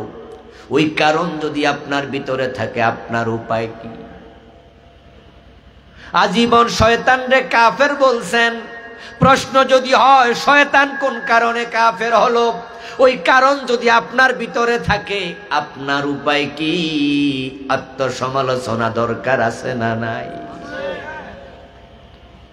আল্লাহর সামনে গিয়ে যখন আপনি বুঝবেন যে আপনার আমল নামায় কুফর আছে, শিরিক আছে, এজন্য কোনো নেক নাই, ওখানে নতুন করে আমল করার কোনো সুযোগ আছে আর? তো সেদিন ধরা খায়া উপায়টা কি? বরং সেদিন মানুষ যখন টের পাবে যে সে মুশরিক ছিল, কাফের ছিল, তখন সে কি বলবে? কোরআনে আল্লাহ এটাও বলছেন, তখন সে বলবে, ওয়ালাউ আন্না লানা কাররাতান ফানাকুনা মিনাল মুমিনিন। ও আমার আল্লাহ, আমার একটা বারের জন্য দুনিয়ায় পাঠাও, আমি মুমিন হয়ে যাব। বলবে আল্লাহ আমার একটা বারের জন্য পাঠাও। আচ্ছা আপনারা একটু বলুন তো, আর পাঠাবে? কোনো সম্ভাবনা আছে? এজন্য আজকে বোঝেন, আজকে বোঝেন, আজকে বোঝেন। এখানে বুঝলে এখনো তাওবার সুযোগ আছে। ও দোস্ত, কাদিয়ানি কেন কাফের হলো? কারণ তারা কোরআনের একটা মেসেজ মানে না, শুধু একটা। ওই মেসেজটা হচ্ছে নবী মুহাম্মদ শেষ নবী। কাদিয়ানিরা বলে না, গোলাম আহমদ কাদিয়ানো নবী। নাউজুবিল্লাহ পড়েন। আল্লাহ বলছে নবী মুহাম্মদকে তিনি খাতামান নবিয়্যিন, তিনি শেষ নবী। চারটা অক্ষর কাদিয়ানিরা অস্বীকার করে, মাত্র চারটা, খা আলিফ তা মিম, কয়টা অক্ষর? এই চারটা মানে নাই, তাই তারা কাফের। শেষ নবী মানে না, একটা মেসেজ, একটা বিধান। যদি কেউ কোরআনের 30 পারা না মানে আমরা বলবো তুমি কাফের। যেমন হিন্দু বৌদ্ধ কোরআন মানে না, তারা কাফের। কেউ যদি বলে আমি 15 পারা মানি, 15 পারা মানি না, সে কি মোমেন না কাফের? সেও কাফের। যদি কেউ বলুন 30 পারা মানি, 1 পারা মানি না, সে কি? যদি কেউ বলে 113 সূরা মানি, 1 সূরা মানি না, সে কি? যদি কেউ বলে 1 অক্ষর মানি না, সেও কি? তাহলে কাফের যে 30 পারা মানে না, সেও হলো কাফের। যে 1 অক্ষর মানে না, সেও হলো কাফের। বলুন তো কে বড় কাফের, কে ছোট কাফের? সমান, অঙ্কের মতো, অঙ্কের মতো। 10 লাইনের অঙ্ক, ওই 10 লাইনের অঙ্কে আপনি 10 লাইনে 9টা ভুল করছেন, আপনি 10-এ কত পাবেন? কথা বলেন না কেন? কত পাবেন? আরেকজন 5টা ভুল করছে, সে কত পাবে? আরেকজন 9 লাইন ঠিক লিখছে, শুধু শেষ লাইনে ভুল করছে, সে কত? 0। এত বড় বেলুন আধা ঘন্টা লাগায়া ফুলাইছেন, ফার্ম দিছেন, গ্যাস ঢুকাইছেন, কেউ যদি 5টা ছিদ্র করে, যে কথা একটা করলো। কাফের হওয়ার জন্য পুরা কোরআন অস্বীকার করা লাগে না রে ভাই। একটা স্বীকার করলে শেষ, বাকিটি মাইন্না লাভ নাই। কাদিয়ানি শুধু একটা মানে না, তারা কাফের। নামাজ আছে, রোজা আছে, হজ আছে, যাকাত আছে, তাসবিহ, তাহলিল, জিকির, আজকার, মেসওয়াক, টুপি, দাড়ি, পাজামা, পাঞ্জাবি সব কাদিয়ানিদের মাঝে আছে, কিন্তু তাদের ঈমানটা নাই। ইবলিস শয়তান আল্লাহর কয়টা আইন মানে নাই? এতগুলা মানুষ ভাইরা কথা না করলে তো আমি ওয়াজ শেষ করে আলাম না। কথা কইতে হইব আমার সাথে, এটা আমার বদ অভ্যাস। আমি শিক্ষক, তো দেখছেন না লিখছে মুহাদ্দিস, এটা কামেল মাদ্রাসা। শিক্ষকেরা কিন্তু বদ অভ্যাস আছে, এটা হইলো ছাত্র কথা কওয়া লাগে। যদি আপনারা আমার ছাত্র না, আমি আবার এত বড় বেয়াদবি করতাম না, কারণ আমার সে অনেক জ্ঞানী গুণী ওখানে আছে, কিন্তু আমি চেয়ারে তো বসে গেছি নাকি, এই জন্য ওইখানে একটু কথা কওয়া লাগবো আর কি। বলুন তো ইবলিস শয়তান আল্লাহর কয়টা আইন মানে নাই? আমরা মানি না কয়টা? আত্মসমালোচনা করার কথা তো বলতেছি, ঠিক না? ইবলিসের আল্লাহ বলছিল আদমরে সেজদা করো, কয় না করমু না। ঈমান আছে না গেছে? আমরারে কইছে চোর ধরে হাত কাটো, 54 বছরে কয়জন কাটছেন? চোর নাই। বরং এত চোর বাংলাদেশে, পৃথিবীর অনেক দেশে এত মানুষও নাই। বঙ্গবন্ধু শেখ মুজিব বড় আশা নিয়ে দেশটা স্বাধীন করছিল, বলছিলেন আমি সোনার বাংলা বানাবো, কিন্তু 2-2.5 বছর পরে স্বপ্ন গেল ভেঙ্গে। তিনি আফসোস করে বললেন মানুষ পায় স্বর্ণের খনি, উনি পাইছে চোরের খনি পাইছে। এটা নাকি খনি, চোরের খনির দেশ। ওই চোরগুলো আর চোর নাই, এক একটা এখন ডাকাত, ঠিক না? উনার বাড়ির ফিয়ন নাকি কয়শো কোটি টাকার মালিক? 400 কোটি। উনি ঠিক কয় নাই, ভুল কইছে। কারণ গত পরশুদিন আমার দেশ পত্রিকার অনলাইনে রিপোর্ট করছে ওই ফিয়ন নাকি 626 কোটি টাকার মালিক। তাইলে 226 কোটি কম কইছিল। আর উনার কাছে তো আর অঙ্কের হিসাব, সব ব্যাংকের হিসাব যায় নাই। এখন সরকার, নতুন সরকার এগুলো গাইটা গুইটা বাইর করছে, কইরা ওর যে অ্যাকাউন্ট আছে সব হিসাব কইরা দেখে ওর অ্যাকাউন্টে মোট টাকা ঢুকছে 626 কোটি। উনি বলছে 400 কোটি। 626 কোটি টাকা বেটা কি চাকরি কইরা কামাইছে? এত টাকা পাইলো কই? নিশ্চয় চুরি করছে, ঠিক না? দুর্নীতি করেছে। শুধু এস আলম গ্রুপ ইসলামী ব্যাংকের 18টি শাখা থেকে টাকা বিদেশে পাচার করেছে 80,000 কোটি। 80,000 কোটি। আহা, আচ্ছা, এত টাকা কি তাদের দরকার ছিল? তারা কি আগে গরিব ছিল? আজ থেকে 30 বছর 20 বছর আগে গরিব ছিল? আপনাদের দেশে তো চিটাঙ্গের মানুষ না, আপনারা তাদেরকে চিনেন। আমি যখন ক্লাস 6-এ পড়ি, সম্ভবত সেটা 88 বা 89 সনের কথা বলছি, আমার মাদ্রাসাটা ছিল চট্টগ্রাম, ঢাকা চট্টগ্রাম হাইওয়ের সাথে, কুমিল্লা 14 গ্রাম। তা আমরা সেই 88-89-তে দেখছি এসালম পরিবহন গাড়ি, উনাদের গাড়ির ব্যবসা আজ থেকে 30-40 বছর আগ থেকে। তখনই দেখতাম যে কত সুন্দর সুন্দর কোচ গাড়ি। যারা 40 বছর আগে গাড়ির ব্যবসায়ী ধনী মানুষ, ওদের কি এত হাজার কোটি টাকা লুট করা, চুরি করার কোনো দরকার ছিল? লোভে পাপে এ দুনিয়া হায়, সেই বেশি চায়, যার আছে ভুরি বুড়ি, রাজার হস্ত করল সব, কাঙ্গালের ধন চুরি। রেজাল্ট কি দাঁড়ালো? রেজাল্ট দাঁড়ালো 5ই আগস্টের পরে সবগুলা ভাই দেশ থেকে পালিয়ে গেল।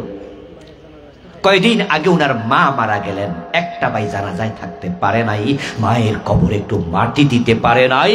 আমি তো মনে করি এই পয়সাওয়ালা হওয়ার চেয়ে ভিক্ষা করে খাওয়া ভালো। তো কমপক্ষে মায়ের জানাজা দেওয়া যায়, কবর দেওয়া যায়, মার সাথে শেষ দেখাটা করা যায়, শেষবার চেহারা দেখা যায়। এ টাকা পয়সা দিয়ে কি হবে? কত টাকা কবরে যাবে? কয় টাকা কবরে নেবা? কাপড়ের কাপড়ে পকেট থাকে না, খালি হাতে এসেছো, খালি হাতে চলে যাবে। এত লোভ করো না।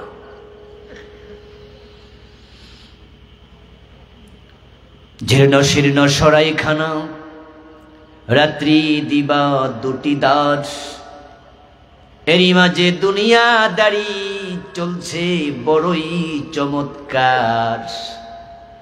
রাজার পরে আসছেন রাজা, সজ্জা কত বাদ্য ধুম, তুচ্ছ এসব কয়দিনই ভা, চোখ বুজিলে সব নিঝুম।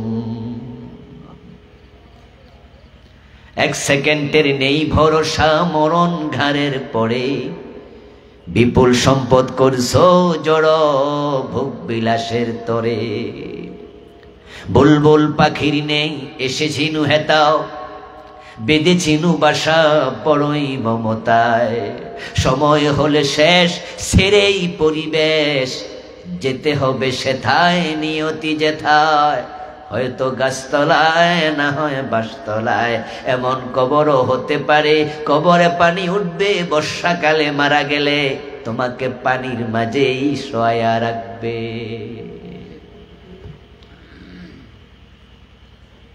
বঙ্গবন্ধু বলেছিলেন, আমার ডানে চোর, বামে চোর, সামনে চোর, পিছনে চোর। এই যে এত চোরের বাংলাদেশ, 54 বছরে আল্লাহর আইনে হাত আমরা একদিনও কাটি নাই। শয়তান মানে নাই আল্লাহর একটা অর্ডার। আমরা চোর ধরে হাত কাটলাম না, ডাকাত ধরে শুলে দিলাম না, জেনা করলে 100 বেত লাগালাম না, বিবাহিত হলে পাথর মারলাম না, মদ পান করলে 80 বেত লাগাতে হবে, এমন আইন হাদিসে আছে না নাই? ফারুক আজম ওমর তো নিজের ছেলেটাকেও রেহাই দেন নাই। মদ্যপানের অপরাধে প্রিয় পুত্রকে নিজ করে মেরেছ দুররা, মরেছে পুত্র তোমারই চোখের পরে। শয়তান কাফের হলো, আল্লাহর একটা আইন মানল না।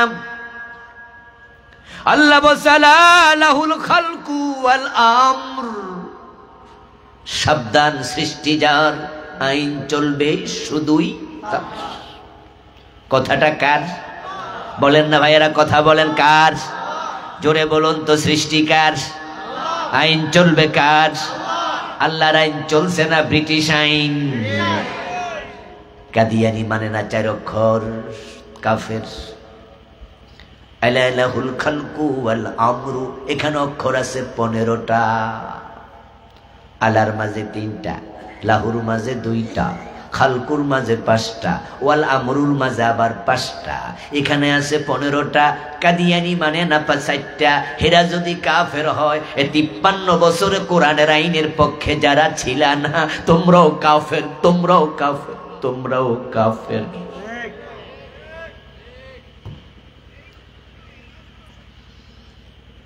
হাশরের ময়দানে আল্লাহর সামনে গেলে টের পাইবা, আমাদের দোষ দিতে পারবা না। আমরা ঝুঁকি নিয়ে বলেছি, এই আপনাদের নদবী আমারে কেমনে চিনে? আমি তো সাতকানিয়া মাহফিল করি না, পুরা জীবনও 5টা করি নাই, 2-3টাও করি নাই। এই পুরা সিজনে, এইবার যে গেল সিজন তো এবার প্রায় শেষ। আমরা মাহফিল শুরু করছি সেপ্টেম্বরে, সেপ্টেম্বর, অক্টোবর, নভেম্বর, ডিসেম্বর, জানুয়ারি চলছে, ফেব্রুয়ারি পুরা হবে না, তারপরে মার্চে রোজা বন্ধ থাকবে, তারপরে এপ্রিলে আবার দিয়ে দিছি অনেক। কিন্তু আপনাদের পুরা চট্টগ্রামে একটা মাহফিলও দেয় না, শুধু এইটা। আর রাতে আজকে জানি ধাক্কায় মাক্কায় রাতের 11টা না 12টা বাজে আরেকটা নিচে হেনতে যায়, হিয়ানে কিছু বলে চলে যাও। তো আপনাদের সিটাঙেই তো আমি আসি না, হেতে ছিল কেমন আমার যে পুলিশ পাঠাই দিল? কারণ আমার আলোচনা ইন্টারনেটে আছে না। বাংলাদেশে যারা একামতে দ্বীনের পক্ষে শক্ত কথা বলে, হেতে হেরার সিনে, এজন্য আমার হে সিনা লাইছে, তাই সে পুলিশ পাঠাইয়া দিছে। সে আমার মাহফিলে এলাকায় করতে দেয় নাই। এমন এলাকা বাংলাদেশে অনেক জায়গায় ছিল, অনেক জায়গা। আমার 14 গ্রাম, আমার নিজের জন্মস্থান থানা, 1+12 বছর মাহফিল করতে পারি নাই। পাকন্দিয়া পারি নাই, কটিয়াদি পারি নাই, শিবপুর পারি নাই, মনোহরদি পারি নাই, কাপাসিয়া পারি নাই, আরো কয় থানা কমু, অনেক জায়গা পারি নাই। কিন্তু আল্লাহর কসম করে, আল্লাহকে সাক্ষী রেখে বলি, কোনো কম্প্রোমাইজ করি নাই। হক কথা বলেছি, বলবোই কোরআনের পক্ষে কথা। ঝুঁকি যতে আসে জেলখানায় নিলে, জেলের ভিতরে গিয়ে বলবো।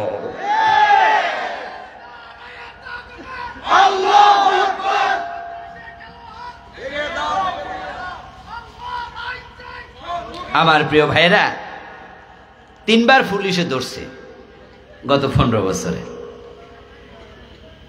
তাই বলে সামান্য ভোগতে যাই নাই, সামান্য থামি নাই। আমাদের নেতারা তো ফাঁসির মঞ্চে হাসতে হাসতে গিয়েছে, তাদেরকে থামানো যায় না। আমরা সেদিন গিয়ে থামবো যেদিন কোরআনের আইন কায়েম হবে, এর আগে থামবো না।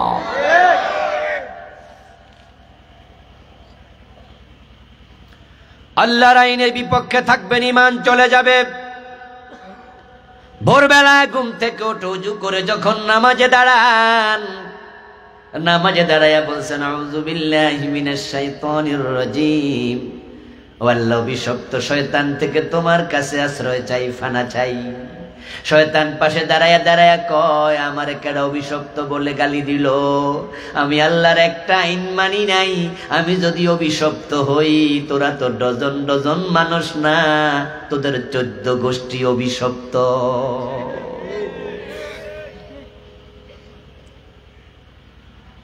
আমার আজকের ওয়াজের কারণে আপনি এই দেশে ইসলাম কায়েম হয়ে গেছে বা হয়ে যাবে কালকে, এটা মনে করবেন না, এটা তো সোজা না। কিন্তু আমার ওয়াজে একটা কথা আমি আপনাকে বুঝাতে চেষ্টা করছি, সেটা হচ্ছে এই দেশে ইসলাম কায়েম হোক আর না হোক, ইসলাম কায়েমের পক্ষে ঈমান বাঁচাতে হলে আপনাকে আসতে হবে, আপনাকে ইসলামের পক্ষে আসতে হবে। আমাদের দাবি শুধু একটা, যে আমরা কোরআনের আইনে দেশ চলুক, এটা চাই। কারণ আল্লাহ বলেছেন, আল্লাহর আইনে দেশ চলা লাগবে। ইনিল হুকমু ইল্লা লিল্লাহ, আল্লাহ ছাড়া কারো হুকুম চলে না। ওমান লাম ইয়াহকুম বিমা আনজালাল্লাহ ফাউলাইকা হুমুল ফাসিকুন যালিমুন কাফিরুন। নবীজি সাল্লাল্লাহু আলাইহি সাল্লাম যখন মদিনার প্রেসিডেন্ট ছিলেন 10 বছর, আপনারা একটু নিরপেক্ষ দৃষ্টিকোণ থেকে বলুন তো, রাসূলের উম্মত হিসাবে রাসূল কি মন মতো চালাইছে দেশ, না কোরআন মতো? ওমর যখন অর্ধ পৃথিবীর প্রেসিডেন্ট ছিলেন, অর্ধ দুনিয়া, হযরত ওমর কি মন মতো চালাইছে না কোরআন মতো? তা আমার দেশে কোরআন আছে না নাই? 92% মুসলমান আছে না নাই? তা আমার দেশ কেন বাংলাদেশ কোরআন দিয়ে চলবে না? কেন চলবে না? এই জন্য আপনাকে আমাকে কথা বলতে হবে, ঈমান যদি বাঁচাতে চান, না হয় কিন্তু ঈমান চলে যাবে, আপনিও বেঈমান হয়ে মরা লাগবে। খুব জটিল প্রশ্ন, জটিল প্রশ্ন। আমরা বলি আওয়ামী লীগ দেশ চালাইছে 15 বছর, এর আগেও চালাইছে, সামনেও আবার চালাক, হয়তো 20 বছর 15 বছর পর আবার দেশে আসবে, আমাদের আপত্তি নাই। আমরা বলিনি তারা পালাইয়া যাক, ওরা নিজে নিজে পালাইছে। আমরা কি বলছিলাম পালাইতে? দেশের মানুষ দেশে থাক, ভুল করলে শাস্তি পাবে, সাজা হবে, আবার দেশ চালাবে। তারা চালাবে, দেশ আপত্তি নেই। বিএনপি চালিয়েছে আগে, আবার চালাবে, আপত্তি নেই। জাতীয় পার্টি চালিয়েছে, আবার চালাবে, আপত্তি নেই। কথা শুধু একটা, যারাই চালাবে আল্লাহর কোরআন দিয়ে চালাতে হবে। এই দাবি আপনিও করেন। আপনিও বলেন যে আমি যে দল করি করি, কিন্তু কোরআন ছাড়া কোনো আইন মানি না। তাহলে ইমান, আপনার ইমান আসবে, ঠিক না? আপনি ইমানদার হবেন। আমরা যে হুজুররা কোরআনের আইনের পক্ষে কথা বলি, আচ্ছা আগামীবার যদি আমাদের ক্ষমতা দিয়ে দেয়, সচিব, ডিসি, এসপি, টিওনু, ওসি, সব জায়গায় কি আমাদের মতো হুজুর ঢুকানোর মতো এত যোগ্য লোক আছে? এত তৈরি হয়েছি নি এখন? এত মন্ত্রণালয় চালানোর মতো আমাদের এক্সপার্ট কি এত মন্ত্রী আমাদের আছে? আমরা তো অল্প কিছু লোক তৈরি হয়েছি, হয়তো 70%, 60%, বাকি 40%, 30% তো সাধারণ লোক থেকে আসবে। আমরা টিওনু জেনারেলদেরকে বানাবো, ডিসি তাদেরকে বানাবো, অফিসার তাদেরকে বানাবো, তারাই দেশ চালাবে। তবে তাদের হাতে আমরা আল্লাহর কোরআন তুলে দেব।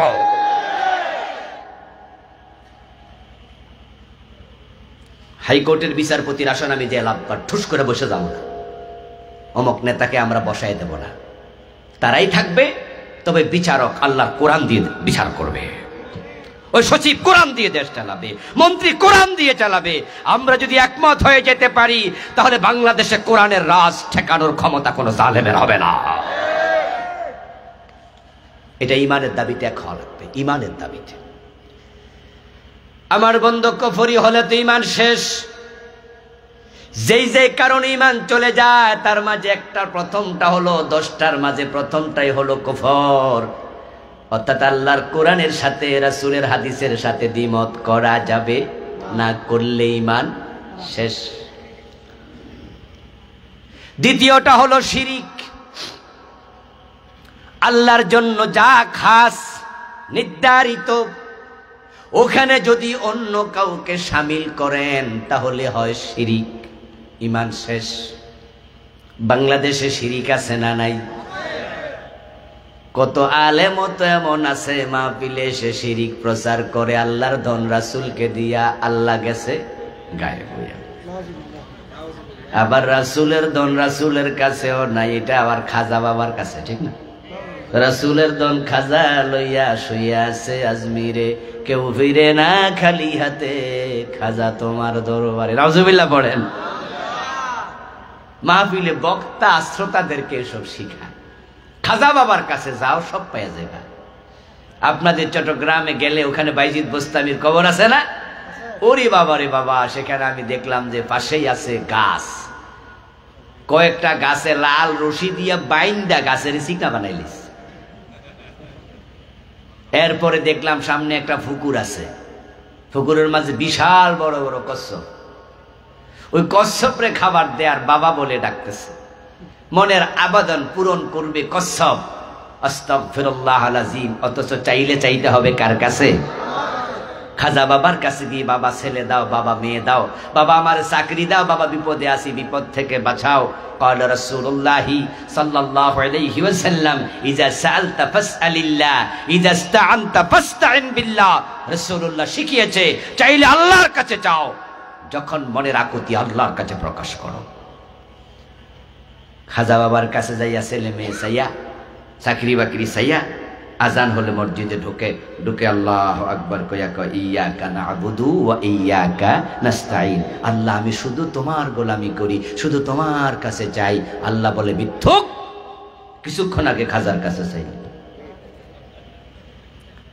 এই যে ছেলে মেয়ের জন্য আপনি মহসিন আউলিয়ার কাছে চলে যান, বাইজিদ বোস্তামির কাছে চলে যান, খাজা বাবার কাছে চলে যান, বলুন তো চিৎকার দিয়ে, ছেলে মেয়ে দেওয়ার মালিক কে? চাইলে কার কাছে চাইবেন?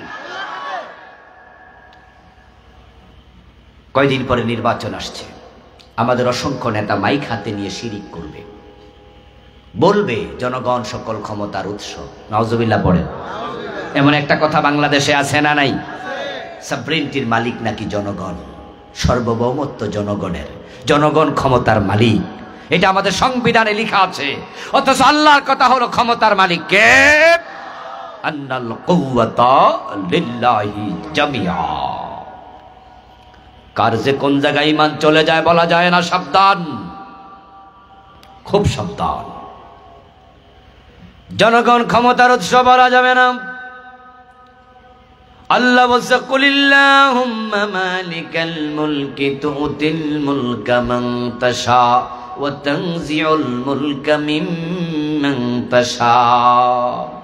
ও নবী আপনি বলুন, ও রাজাদিরাজ আল্লাহ, ক্ষমতার মালিক তুমি, তুমি যাকে চাও ক্ষমতা দেও, যার কাছ থেকে চাও ক্ষমতা ছিনায়া নেও।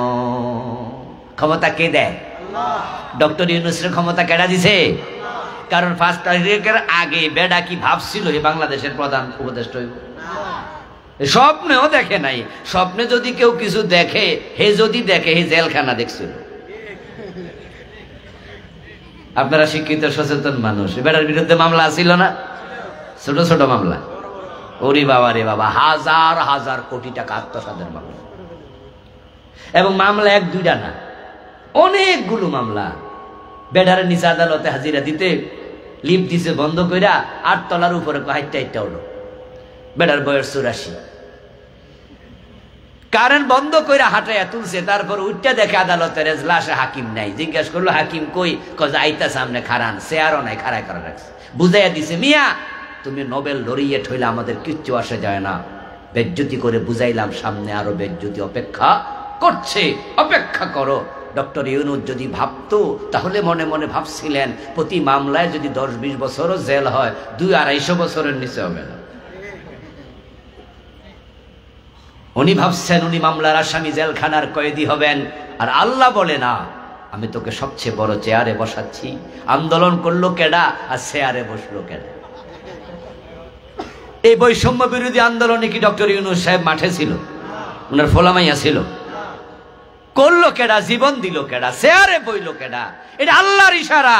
আর যেটা বলছিল আমি 41 সন পর্যন্ত থাকবো, আমি কিছুক্ষণ আগে বলেছি, আল্লাহ কয় জিনা তোমার জন্য আর সময় নাই, পালাও। পালাতে বাধ্য হয়েছে, আন্ডা বাচ্চা লইয়া পালাইয়া গেছে।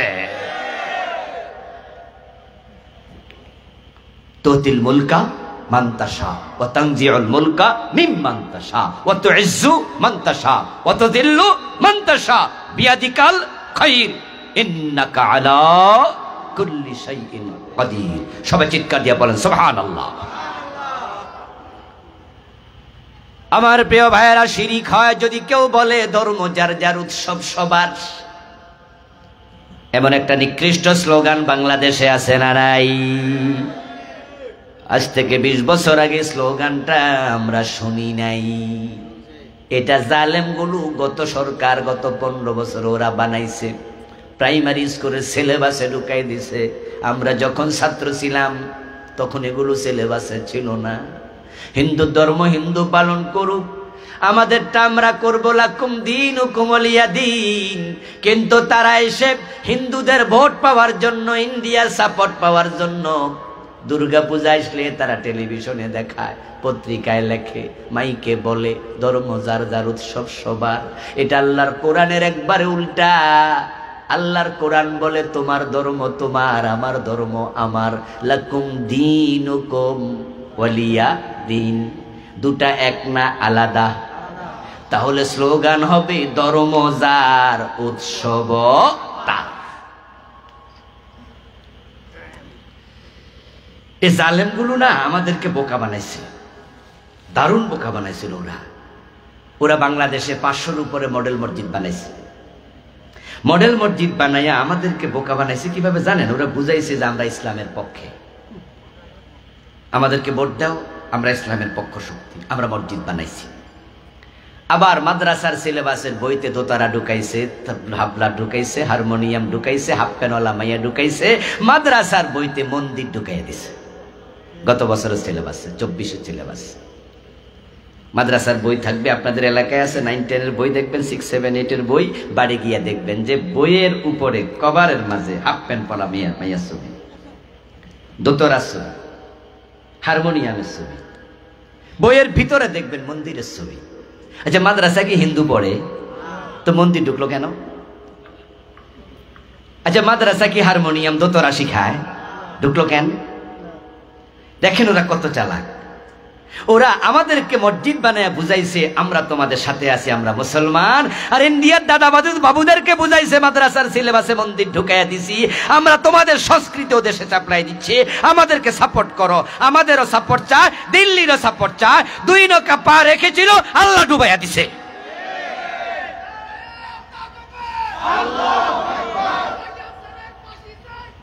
আমার প্রিয় ভাইরা, চালাকি করছিল বেশি, অতি চালাকে গলায় দড়ি।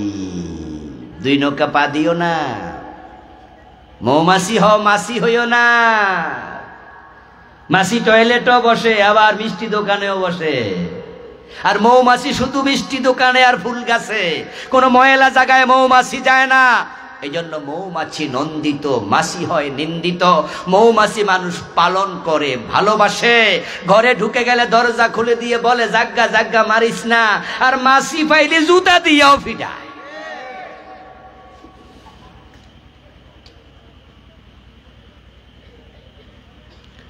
আমার প্রিয় ভাইয়েরা, আর একটা নিকৃষ্ট শিরিক স্লোগান আমাদের দেশে ঢুকছে, ওটাও আমাদেরকে শেষ করে দিল, ঈমান কেড়ে নিল। ওই স্লোগানটা হলো ছেলে হোক মেয়ে হোক 2টি সন্তান যথেষ্ট। কারণ কি? কয় বেশি হইলে খাওয়াইব কে? তাহলে যে 2 জন হয়েছে হেরে খাওয়ায় কে? তো আল্লাহ কি 3 জন খাওয়াইতে পারে না? 4 জন পারে না? তো তুমি কও যে বেশি হইলে খাওয়াইব কে? ঈমান থাকবো নি? যদি মনে করেন যে 2 জন আমি খাওয়াই, 4 জনও আমি খাওয়াবো, এজন্য আর বেশি নিমু না, খাওয়ামু কেমন, আমি গরিব মানুষ, তাহলে রাজ্জাক কি আল্লাহ না রাজ্জাক তুমি?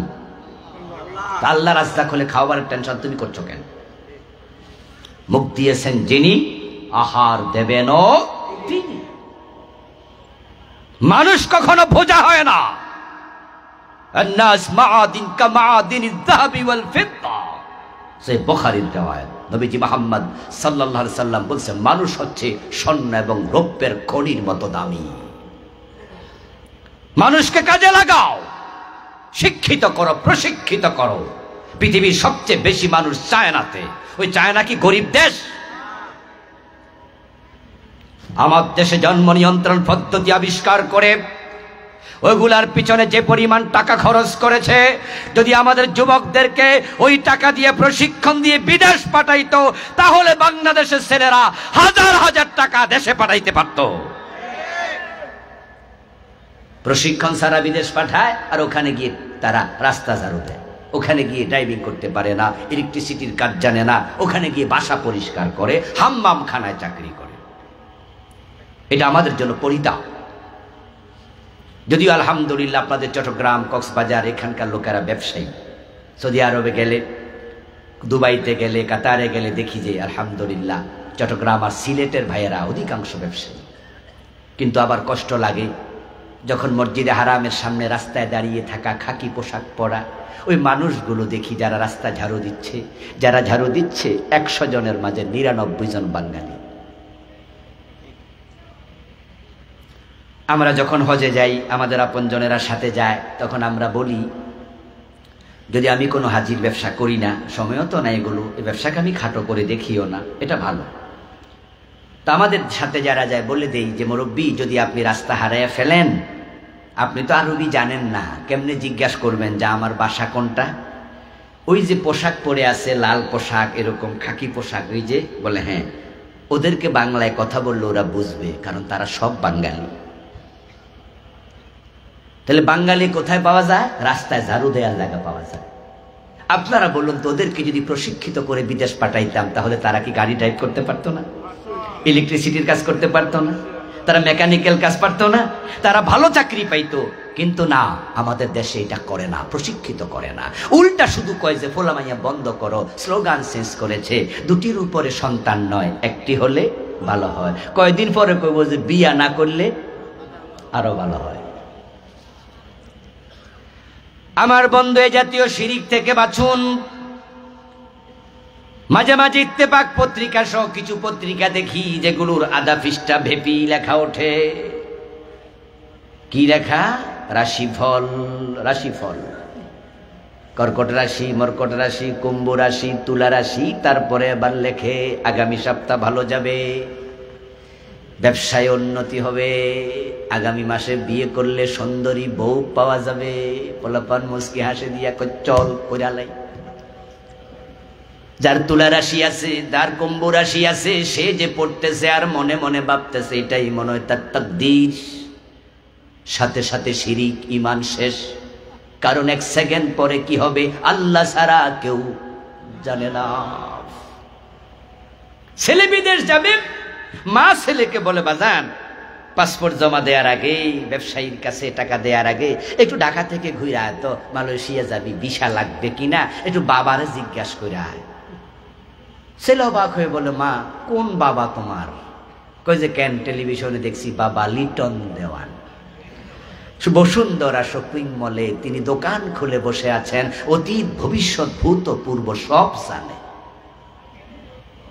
ভবিষ্যৎ জানার জন্য গণকের কাছে হাত দেখায়, টিয়া ফাকির কাছে যায়, বান্দরের কাছে যায়, ঠাকুরের কাছে যায়, অথচ এক সেকেন্ড পরে কি হবে দুনিয়ার কেউ জানে না। গায়েবের মালিক কে? এটা আল্লাহর জিনিস, অন্যকে শামিল কেন করো? ঈমান তো চলে যাবে। শিরিক, শিরিক নিয়ে আমি বই লিখেছি, বাংলাদেশে চলমান 29টা লিখেছি। কুফর নিয়ে লিখেছি, বাংলাদেশে চলমান 56টা লিখেছি। বইগুলো আজকে আনি নাই, বিমানে আসছি তো বই আনতে পারিনি। গাড়ি আনলে আনতাম, আপনারা নিতে পারতেন। গুগলে সার্চ দেবেন কি কি শিরিক চলমান আছে, দেখবেন যে অবাক কত রকমের। আমি তো 4-5টা বলছি। সর্বাঙ্গে ব্যথা, মলম দেব কোথায়? কুফরি লিখছি 56টা, একটা করে কইলে 1 মিনিট 56 মিনিট লাগবে।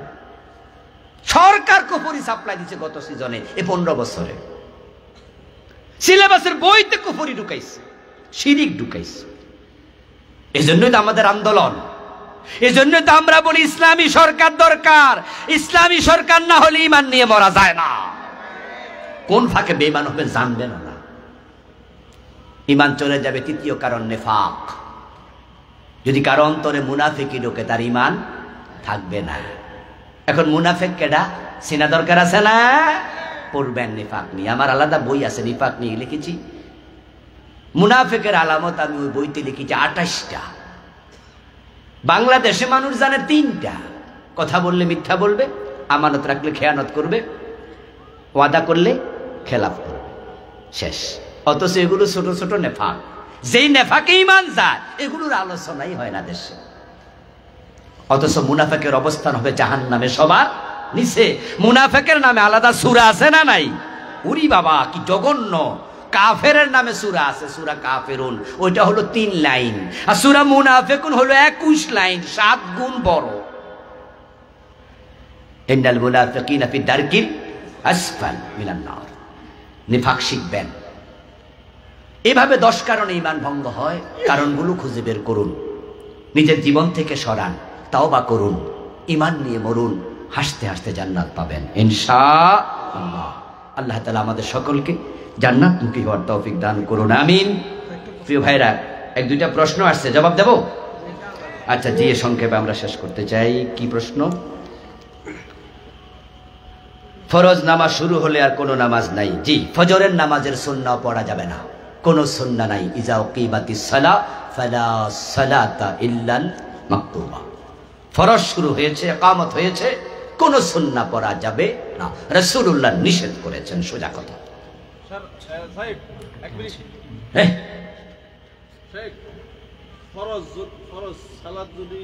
শোনেন, আপনারা একটা সংশোধনী দিচ্ছি। এই বেটা কানে কানে কইতেছে ওয়াজ 12টা পর্যন্ত। আমি কতক্ষণ ওয়াজ করবো আপনারা কই দিবেন? আলেমদের সাথে সব কথা জীবনে বলতে নেই, এগুলো সুস্পষ্ট বেয়াদবি। এটা করবেন না, কোনো দিন করবেন না। আমাদের ওয়েট বুঝতে হবে আপনাদের।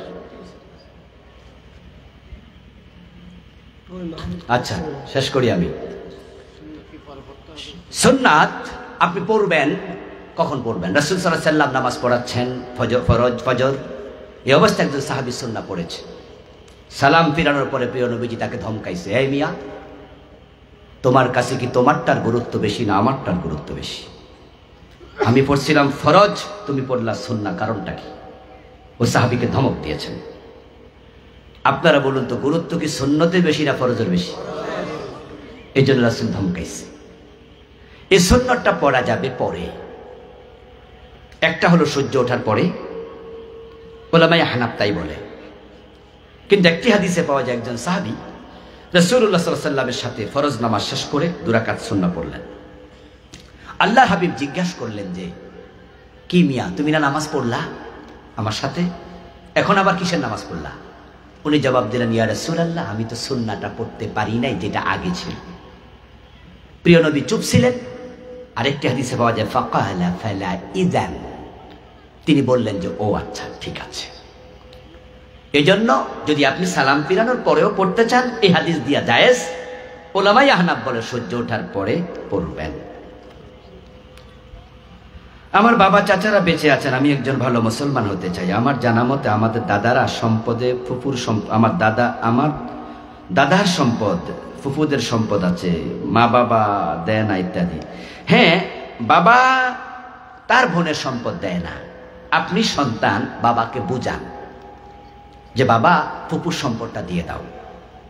আদবের সাথে বুঝাতে হবে, কোনো বেয়াদবি করা যাবে না। পুরুষ মহিলার নামাজের পার্থক্য আছে কি? খুব একটা নেই, খুব একটা নেই, যত সামান্য। মাগরিবের নামাজ তারাও 3 রাকাত পড়ে, আমরাও 3 রাকাত পড়ি। তারাও রুকু একটা দেয়, আমরাও রুকু একটা দিই। তারাও সেজদা 2টা দেয়, আমরাও 2টা দিই। সবই মিল আছে, শুধুমাত্র হয়তো তারা একটু রুকু করার সময় কম ঝুঁকে আর সেজদা করার সময় একটু জড়সড় হয়, এই তো কথা, যত সামান্য। তবে রাসূল বলছে সাল্লু কামা রাআইতুমুনি উসাল্লি, নামাজ পড়ো সেভাবে আমাকে দেখো যেভাবে। তাই পার্থক্য যা আছে খুব মেজর পার্থক্য নেই। গায়রে মাহরাম পুরুষকে সালাম দেয়া যাবে না, দেয়া ভালো, না দেয়া ভালো।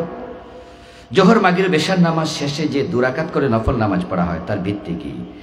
নফল নামাজ নির্ধারিত করা যাবে না। মাগরিবের পরে 2 রাকাত নফল এরকম বলা যাবে না। আপনার যা মন চায় পড়ুন। এশার পরে 2 রাকাত এটা বলা যাবে না, যা মন চায় পড়ুন। সুদের সাথে জড়িত অথবা ব্যাংকে চাকরি করে ইসলামী আন্দোলন করা যাবে? ইসলামী আন্দোলন করা যাবে, কেন করা যাবে না? ইসলামী আন্দোলন তো ফরজ, করতেই হবে, তবে সুদ ছেড়ে দিতে হবে। ওকে, সুদও খাইবেন, নামাজও পড়বেন, একসাথে জান্নাত, এত সোজা না। পরিবারের সব কাজ পুত্রবধূকে করতে হবে, আর কোনো বিধান আছে? মোটেও নেই। সেখানকার সদস্য, এই পরিবারের সে চাকর না, সে কাজের মেয়ে না, তাকে সম্মানজনক জায়গা রাখতে হবে। তবে হ্যাঁ, পুত্রবধূ স্বামীর খেদমত করবে, শাশুড়ির করবে, শ্বশুরের করবে, এটা হচ্ছে আমাদের মানবতা, এটা ভালোবাসা। তাই বলে তাকে কাজের মেয়ের মতো খাটানো যাবে না, তাকে তার ইজ্জত দিতে হবে। সমাজে এক পরিবারের সাথে অপর পরিবারের যে শত্রুতা তৈরি হয়, তা কোন ধরনের অপরাধ? এই প্রশ্ন ভালো দরকার না, এগুলো ইজি কথা, বাদ দেন, আল্লাহ বলো। জি, আর কোনো কথা আছে আপনাদের? নাই? আল্লাহুম্মা আমিন। আলহামদুলিল্লাহি রাব্বিল আলামিন, والصلاة والسلام على نبينا محمد وآله وأصحابه أجمعين. ربنا ظلمنا أنفسنا وإن لم تغفر لنا وترحمنا لنكونن من الخاسرين. رب ارحمهما كما ربياني صغيرا. يا الله আজকের মাহফিল কবুল করে নাও, আমাদের জীবনের গুনাহগুলো মাফ করে দাও। ইয়া আল্লাহ আজকের মাহফিলকে আমাদের নাজাতের উসিলা বানায়া দাও। এলাকার যুবকেরা মাহফিলের জন্য অনেক পরিশ্রম করেছে, মেহেরবানি করে তাদের পরিশ্রম কবুল করে নাও। এই যুবকগুলাকে হযরত ওমরের মতো ঈমানওয়ালা বানায়া দাও। ইয়া আল্লাহ আজকের মাহফিলের জন্য যারা টাকা পয়সা বুদ্ধি পরামর্শ দিলেন, সবার সব খেদমত তুমি কবুল করে নাও। আয় রাব্বাল আলামিন, বাংলার জমিনটাকে কোরআনের জন্য কবুল করে নাও। এই জমিনে কোরআনের রাজ তুমি কায়েম করে দাও। سبحان ربك رب العزة عما يصفون وسلام على المرسلين. ইয়া আল্লাহ প্রবাসী ভাইরা অনেক সহযোগিতা করেছে, তাদেরকে আয় রাব্বাল আলামিন প্রবাসে নিরাপদে থাকার তৌফিক দাও, জীবন জীবিকায় বরকত দাও। ইয়া আল্লাহ একজন ক্যান্সারে মারা গেছে, তাকে জান্নাত নসিব করে দাও। ইয়া আল্লাহ আমাদের আপনজন প্রিয়জন সকলকে রহমতের চাদর দিয়ে আবৃত করে দাও। এলাকার মাটির নিচে যারা শুয়ে আছে কবরে, সবার কবরে হাদিয়া পৌঁছায়া দাও। মুমিন মুমিনাদের কবরকে জান্নাতের টুকরা বানায়া দাও। সুবহান রাব্বিকা রব্বিল ইজ্জাতি আম্মা ইয়াসিফুন ওয়া সালামুন আলাল মুরসালিন ওয়াল হামদুলিল্লাহি রাব্বিল আলামিন।